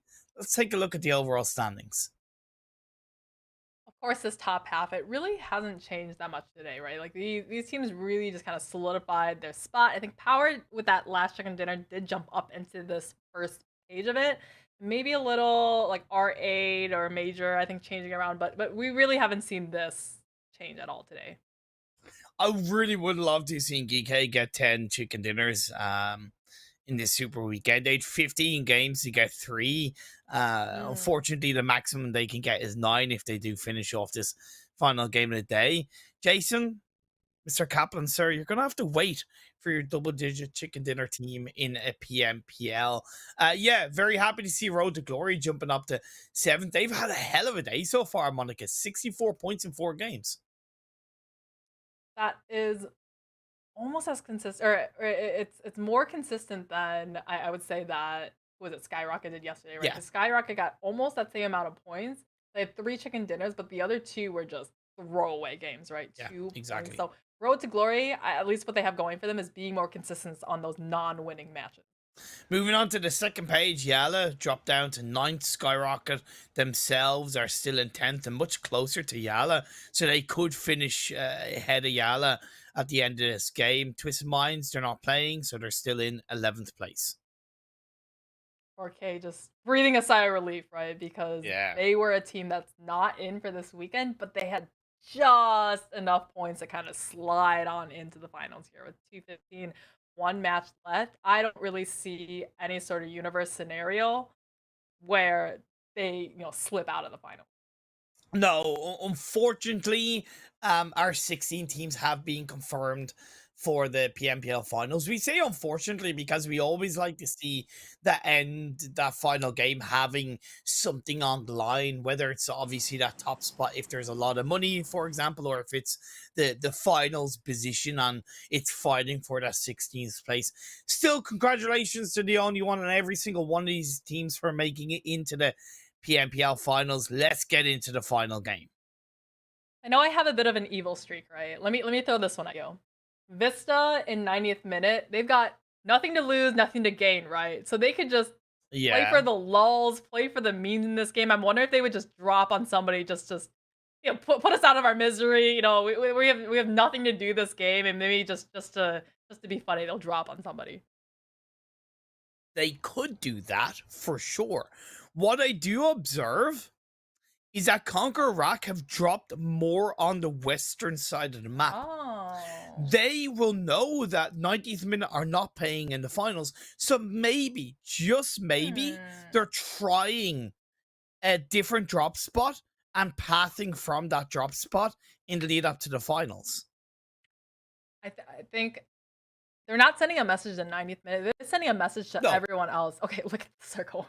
Did we not just have this 2 Erangel matches ago where it ended? You see that northern player of YALLA? That's where it ended, just to the south of that compound on the side of the hill. But yeah, CONQUEROR, I just going back to that point, I think they're sending a message to everyone else in the lobby. Don't get any smart ideas of trying to take up this entire corner of this map. We're gonna take it for finals. Definitely. And I really like that because, again, CONQUEROR have nothing to lose, right? So why not take this opportunity at the final game to work on your own playstyle, your own path, and your own rotations into these circles. And phase 1 just technically benefit them. 90th minute will have to be very careful. POWR Esports are in that 4-man split around GEEKAY. Otherwise, pretty standard stuff, it seems. Boring. I wanted VISTA. I wanted 90th minute to just drop on somebody, give us something exciting to watch for. But I guess they're just gonna play a normal game. Same old for this last Erangel. One thing that I also noticed is that RTG have gone to Milta Power. Now, the playing path doesn't complement kind of their normal drop spots around Kameshki or Ozarki. And again, SKYROCKET have established Novo as their second drop spot, but Rad normally dropped around Milta Power as far as I know.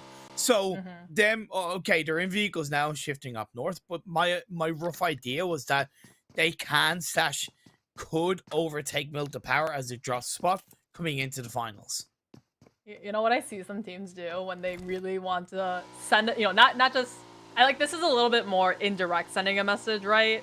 Like, hey, we're gonna go here. But some other orgs, some other teams, even before the start of a tournament, they'll post on their socials, like on their Insta stories, and they'll say like, put our team's logo on boot camp, on Milta Power, and just send a huge message into everyone's faces. This is where we're gonna go, and we're gonna claim it now, sort of thing. So this is a little bit more subtle doing it in this last game of Super Weekend.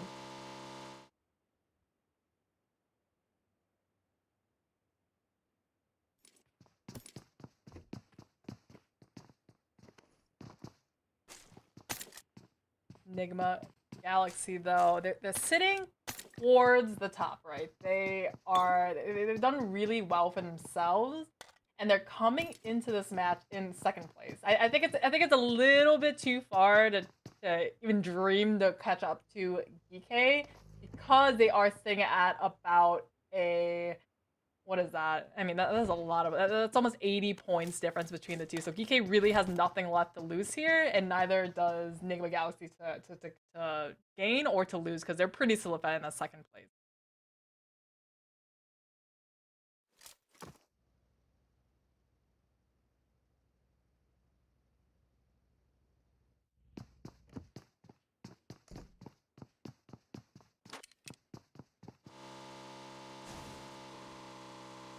Hey, Major Pride. Sorry, it's a little bit of a technical audio glitch between myself and Monica. Apologies about that, but look to resume normal service soon as possible. GEEKAY Esports have a 2-2 split between Roshawk and Watertown for the time being. It's something they will want to be careful of because of this phase one being quite heavily up the northwest.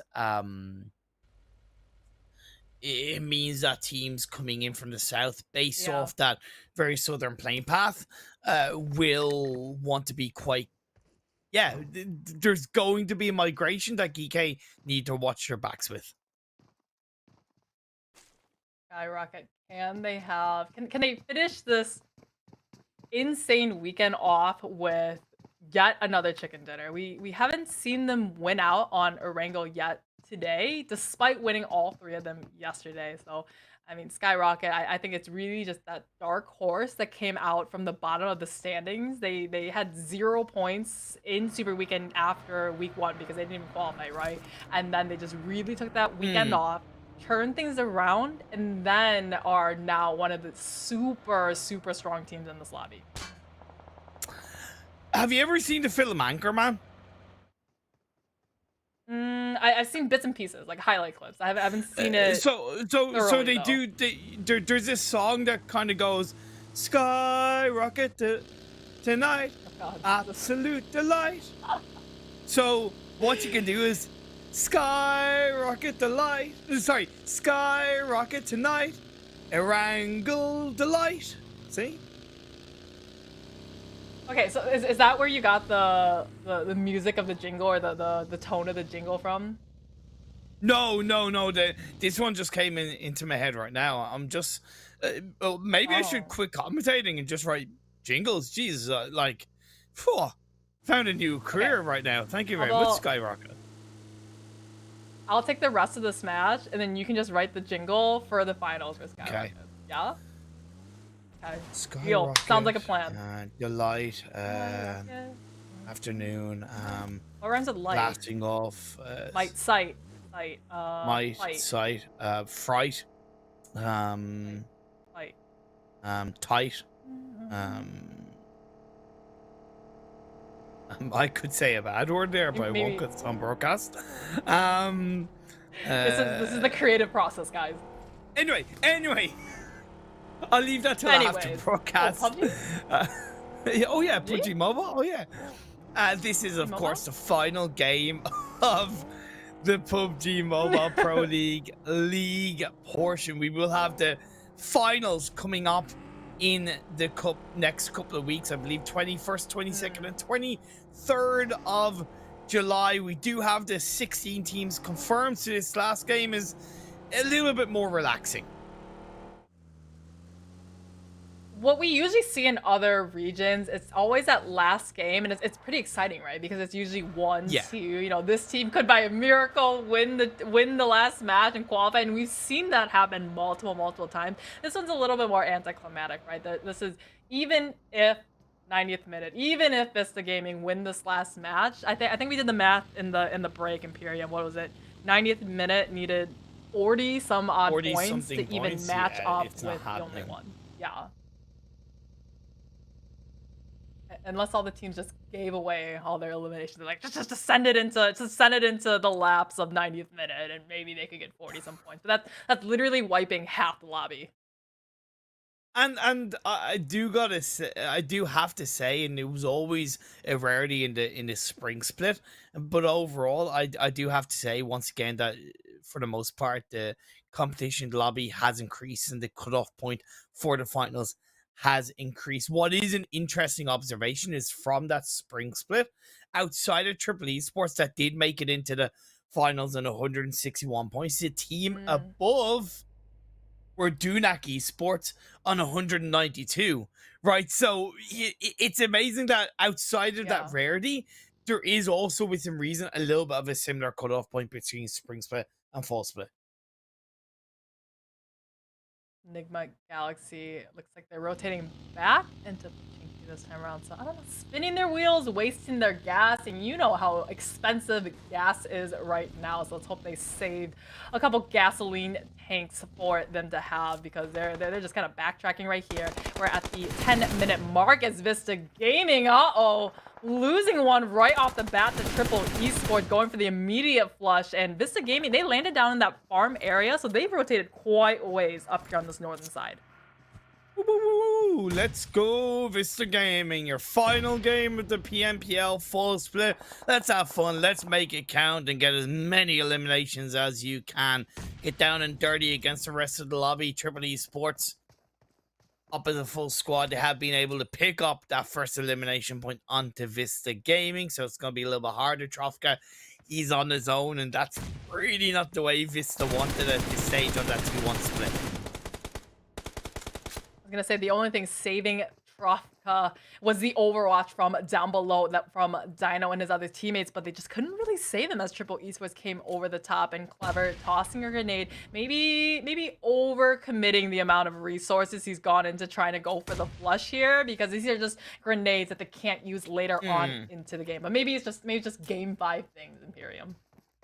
And that's why kind of that split that Vista had wasn't the right split. You realistically wanted the opposite way around, where you have 2 players in the front line and 1 in the back line, because Trofka getting knocked, if he had a teammate there with him, off the back of the trade, would have been able to get revived up, and it would have been a bit more of a 3v3 fight. But either way, it is what it is. Trofka gets confirmed up, and Triple Esports maintain an element of control. The other team right on the bottom of the standings, right next to Vista, is going to be 90th minute. These two teams that are really just out of the picture for finals. CONQUEROR, Iraq, this is interesting from them. They landed more on that western side, and they bombed it up into the hospital area right on next to Major Pride. So maybe they're sending a message directly to Major Pride this time. They're like, hey, we are here. Don't come any further south in your looting spot. Of course, phase 2 does whittle a lot of that south of George Paul area away.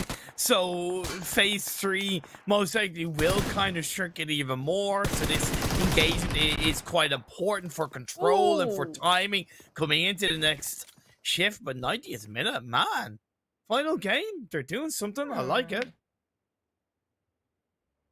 I mean, this is 90th minute. Nothing to gain, nothing to lose. I guess just go for, if you have nothing to do on the standings, just go for some highlight clips, right? Like at least you have some content to post on the socials later, because they are doing heavy damage to Major Pride. 4 eliminations found from their team this time, and they're really putting the pressure onto Major Pride, as once again Major Pride left as only 1 player left alive and just running for the hill.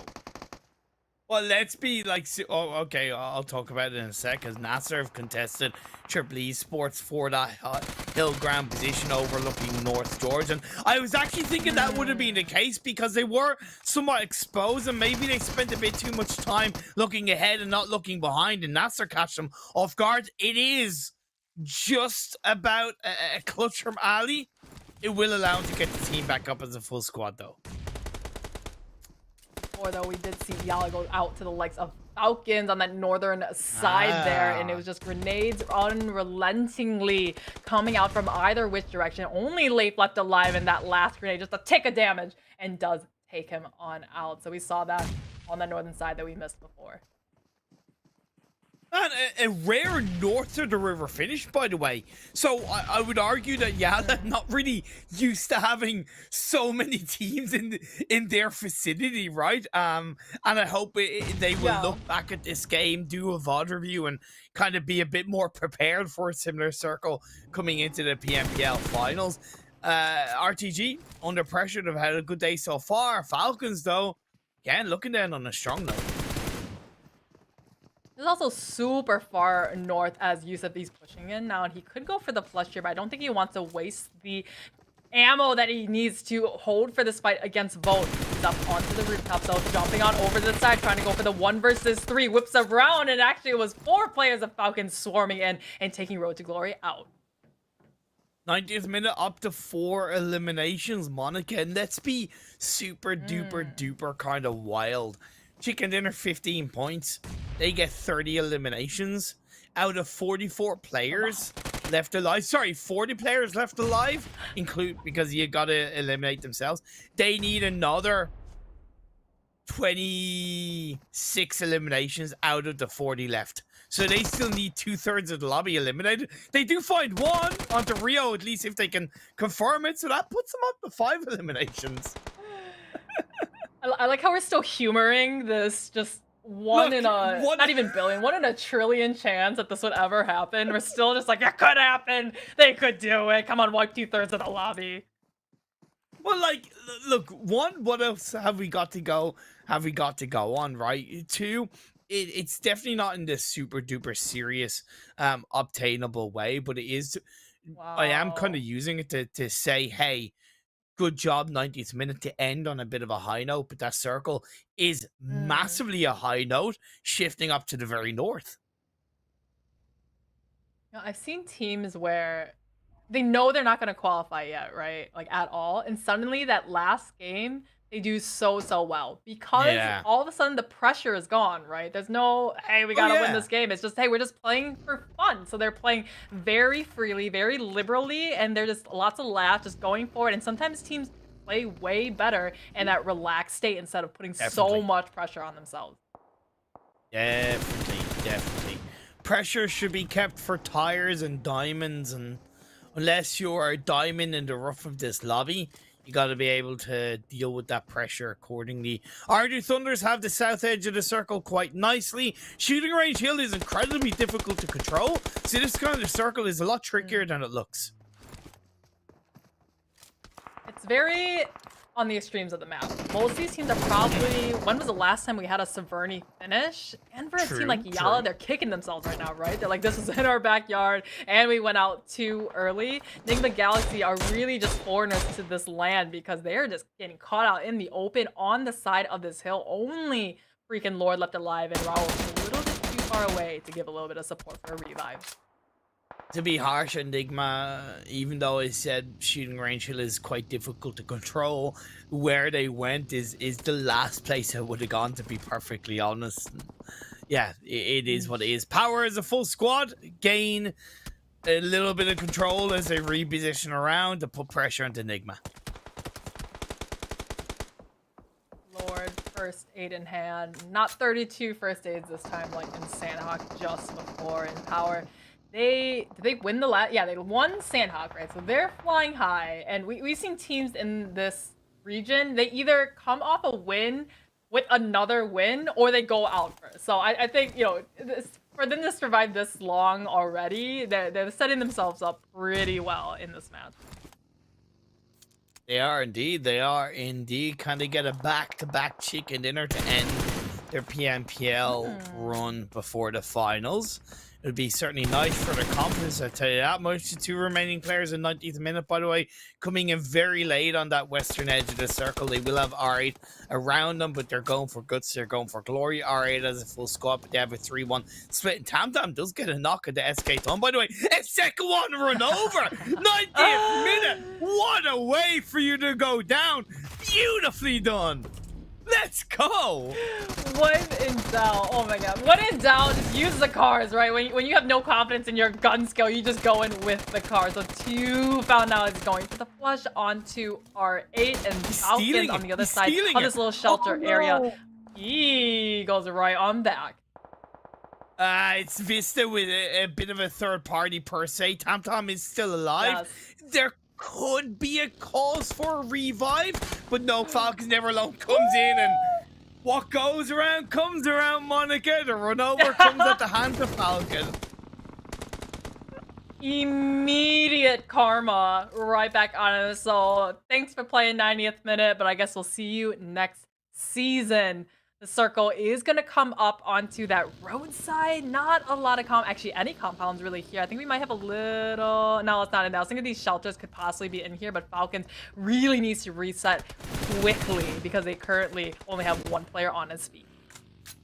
I also love the fact that you said instant karma, and that was a pun in its own right, and you just run over with a car. Beautiful. You didn't even know you did it. Yes. I noticed it because I am a boomer. No, it was with very my intentional. dad jokes. I have 2... Okay. Monica, dude, one of the many reasons why I love casting with you, and I love you. You're just so funny. You're just so funny. Vista looking to make a laugh out of NASR Esports, but it's going to be NASR that's going to have the last laugh cleaning up Vista Gaming. We're down to 9 teams. There's actually OOREDOO Thunder to be laughing even louder than NASR because they're coming in with that third party, at least sending it for the circle in the UAZ that is about to blow. GEEKAY, they are out of the lobby. So who's gonna win this match, Imperium? Because we're down to 8 teams left in this lobby.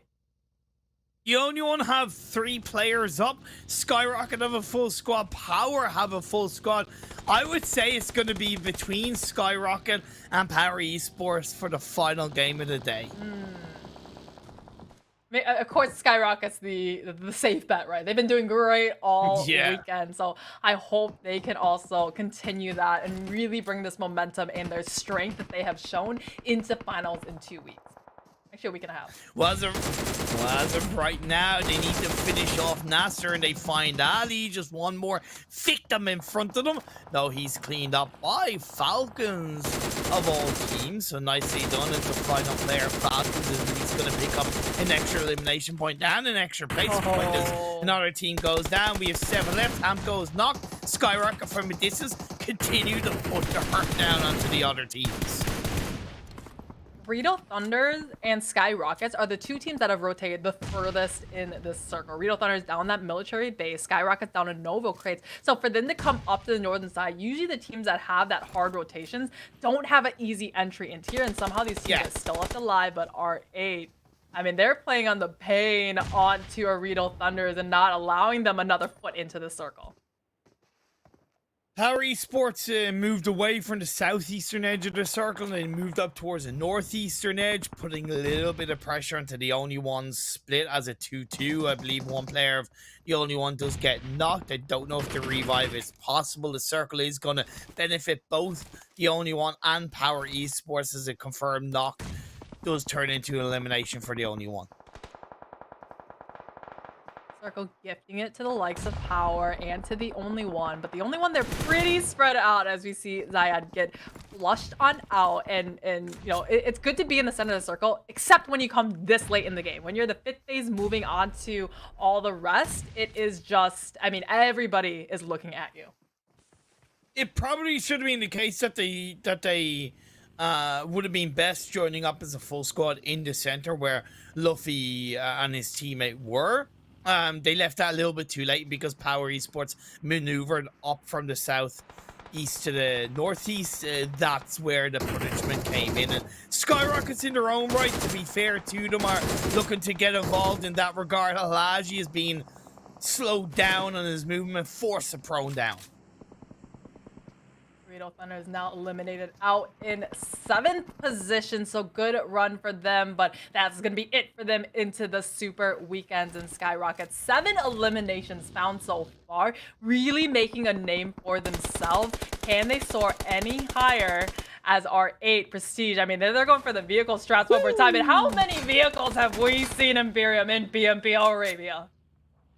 Well, Easy makes that one look easy as he finishes off R8. Team Falcons, by the way, still never alone, left on his own, staying alive for his side, gets himself and his team into a top 5 minimum as Aloosh throws an aid in the direction of RRR of SKYROCKET that will force the rest of SKYROCKET to turn their attentions onto the only one. I want to point out Falcon, even though Never Alone is by himself, there he's at 11 eliminations right now. So what? Well found out frags. Yes, you do. Because they fought against YALLA, they fought against everybody. Yep. Lord now needing to fight against POWR as they're ascending over and trying to take Freak out. Halaji finishes them off, but it is a third party from Luffy to get the knock on Halaji. Quickly responded, by the way, from Kante as the smokes come out to try and get a revive. The only one Esports are in between the remaining 3 teams. SKYROCKET, POWR Esports, the only one, and Falcons are our final 4 teams. Actually, I was scared for the only one. They're right in the middle, which they start in the danger zone, but they have actually an okay type of sandwich because SKYROCKET is looking over on top of them. They've now smoked out the visualities, but in a normal sense, POWR and SKYROCKET to prevent the either one from storming down into the shack and clearing out the only one. Circle is going to come and be pulled this time down into that southeastern side with the only one and POWR with it. Shots from Halaji looks to try and inadvertently benefit the only one because they have a less of a information on towards the members of the only one, and Aloosh is going to get a beautiful nade to knock down RRR. Rip. He's got a little bit of an angle here, but Aloosh, I mean, the only one, don't count them out yet, even there, though they are only at 20% capacity, but you can't forget about the solo, that it's going to be Falcons right on the edges here. He could stand up at any second and be the peppering shots to any of these teams still left in the circle. Indeed, indeed. Never underestimate a thorn in your side. Never underestimate a solo player in this game. And what Falcons have produced so far, it backs that up even more. All the focus between SKYROCKET and the only one, as well as POWR Esports, is on each other. Nobody is looking in the direction of Never Alone. The thing is, SKYROCKET are still up as a full squad. Falcons has his brown and white plumage really camouflaging into the edges of the circle. RRR, though, they know they need to clear. This must be so frustrating for them because they know it's only 2. Fluffy, Aloosh are just waiting just a little bit separate here in case a grenade from RRR from SKYROCKET can open up the slide. Aloosh, he's got a sliver of health left. Down goes Team Falcons, valiant effort in the final game. The knock does finally connect onto Aloosh. Luffy's the final player up for the only one, and that's the push.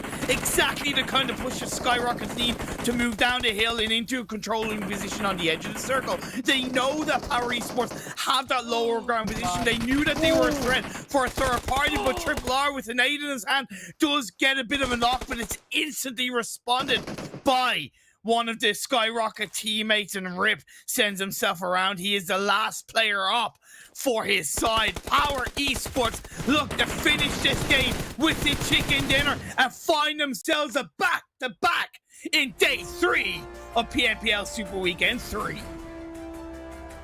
What a way to end it, and especially really setting the tone for going into finals, right? Everyone's gonna remember these last few matches, like, hey, POWR, they are not a team to mess with, and really showing us why they are deserving to be in that top half of the overall standing.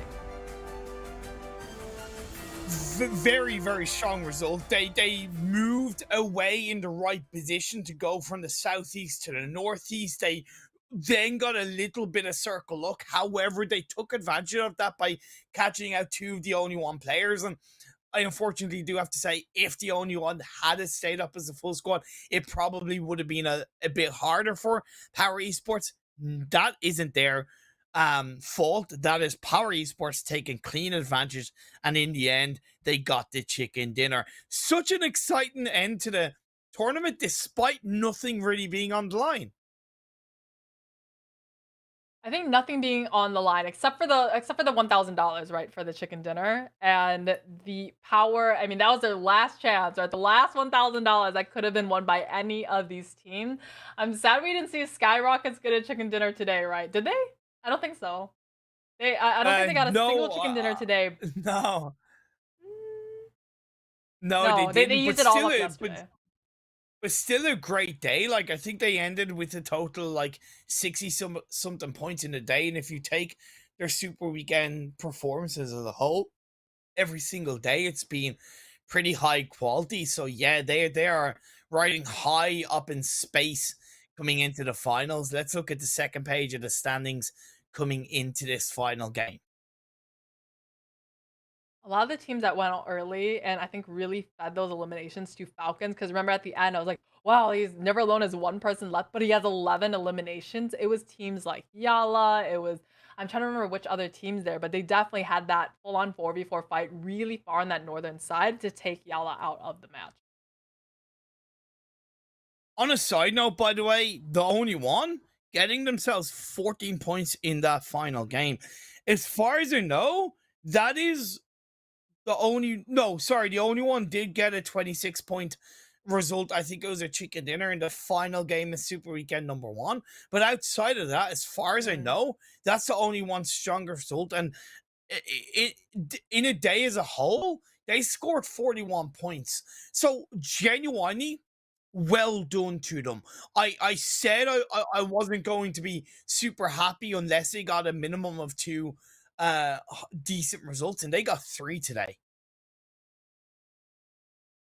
3 great wins today, or 3 great performances today, but let's take a look at the overalls this time. And I want to see, I mean, we already kind of knew who was making it into the finals, right? But I want to see that top half, because really they're only competing against themselves, this top half pages, right? I think POWR, they moved up 1 more spot, if I'm correct, above Road to Glory, and pushed them down to 8. Well done to GEEKAY Esports, of course, coming out on top of the PMPL League stage for Arabia. Can they repeat that kind of domination? Can they repeat the same level of performances coming into the finals? That remains to be seen. NIGMA Galaxy in second, R8 in third. It's going to be such an exciting final, I can tell you that much. We also need to speculate the potential PMGC points and how that plays into the overall standings of this PMPL. The points acquired today, has that had an impact? Is there that automatic spot? Just something to bring into the mix, because NIGMA Galaxy, they did perform within reason a little bit better in this third Super Weekend, and again, enough to finish in second overall with 386 points. Honestly, I would have expected NIGMA Galaxy to be in the position of GEEKAY, right? That's a team that I've known for quite a while to always have that really kind of dominating presence and performance. So, I mean, they made it in the second place, but like, if I'm honest, it was a little like underwhelming how they got to second place, because it was a lot of just consistent placements, but not a lot of huge, massive wins. True, but I will kind of caveat that by saying the Nova effect. That's just something that I'm kind of Nova putting effect. out there. Genuinely, the Nova effect. That's what I'm kind of putting onto NIGMA Galaxy because I feel like they deserve it. Let's look at the second page, though, of the overall standings, and just to visually confirm the top 16 teams moving on into the PMPL finals on the 21st, 22nd, and 23rd of July. The only one esports have booked their spot, moving ahead of Rad, and that cutoff point became 210 points. Okay, so SKYROCKET yesterday, okay, they started the day in 15th position in 163 points.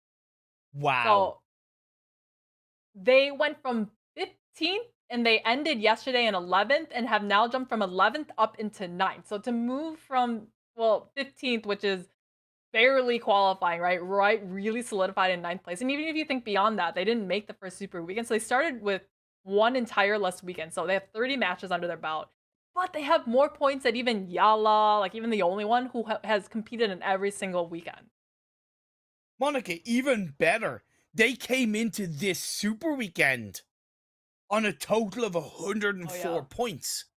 They've scored they scored 196 points, if I'm not mistaken, in this super weekend. In 15 games, they scored 196 points. Correct me if I'm wrong on that.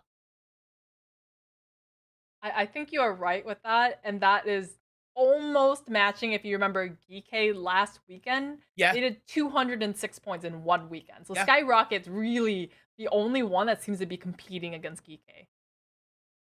13 points average per game in this super weekend alone. So again, the finals are going to be exciting because not only do you have the kind of heavy hitters at the top, such as GEEKAY, NIGMA, RA, but you also have those teams that maybe missed the super weekend, whether it was this weekend, whether it was last weekend, and they've performed pretty well in the games that they've played, hit solid averages.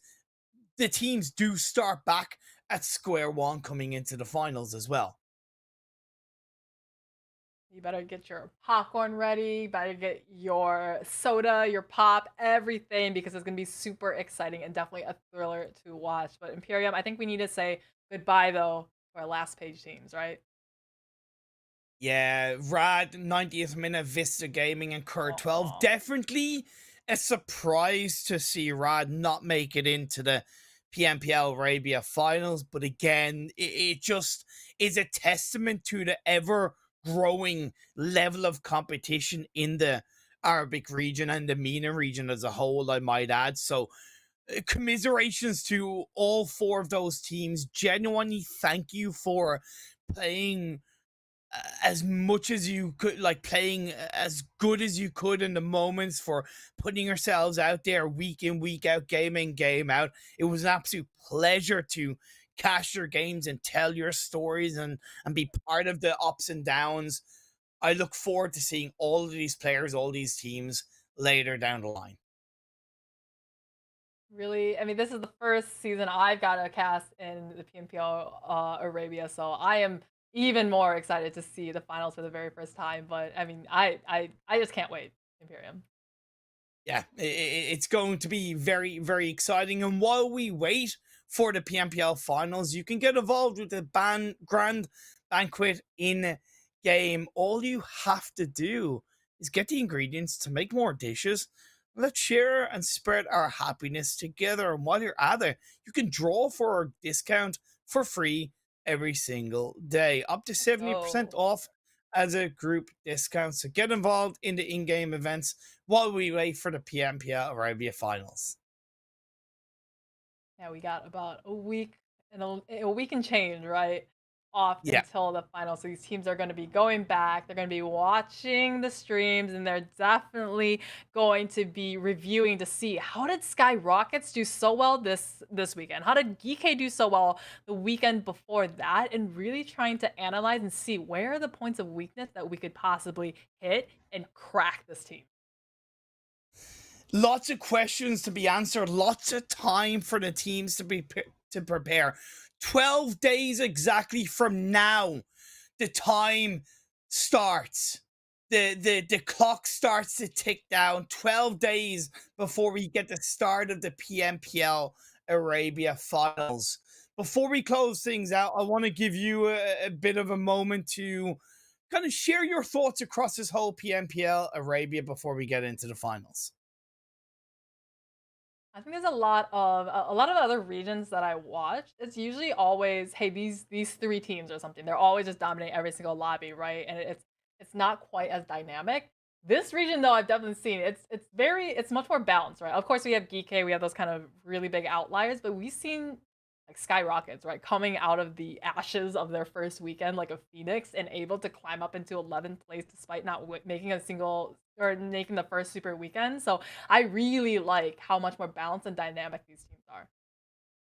Couldn't have said it better myself. Thank you so much to yourself, Monica, of course, Highland Wolf, and Andre, our producer, and everybody else involved in making this broadcast possible. Yourself, the viewers, for tuning in, day out, supporting your team, supporting PUBG Mobile Esports. Join us on the 21st of July for the start of the PMPL Arabia Fall Split Finals. Be there, be square, have a lovely evening, and see you all then.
fall, you gotta get up. Failure happens to us all, but this is how champions evolve. The only thing that matters from a loss is when you get back up when you fall. You better get up. You gotta get up.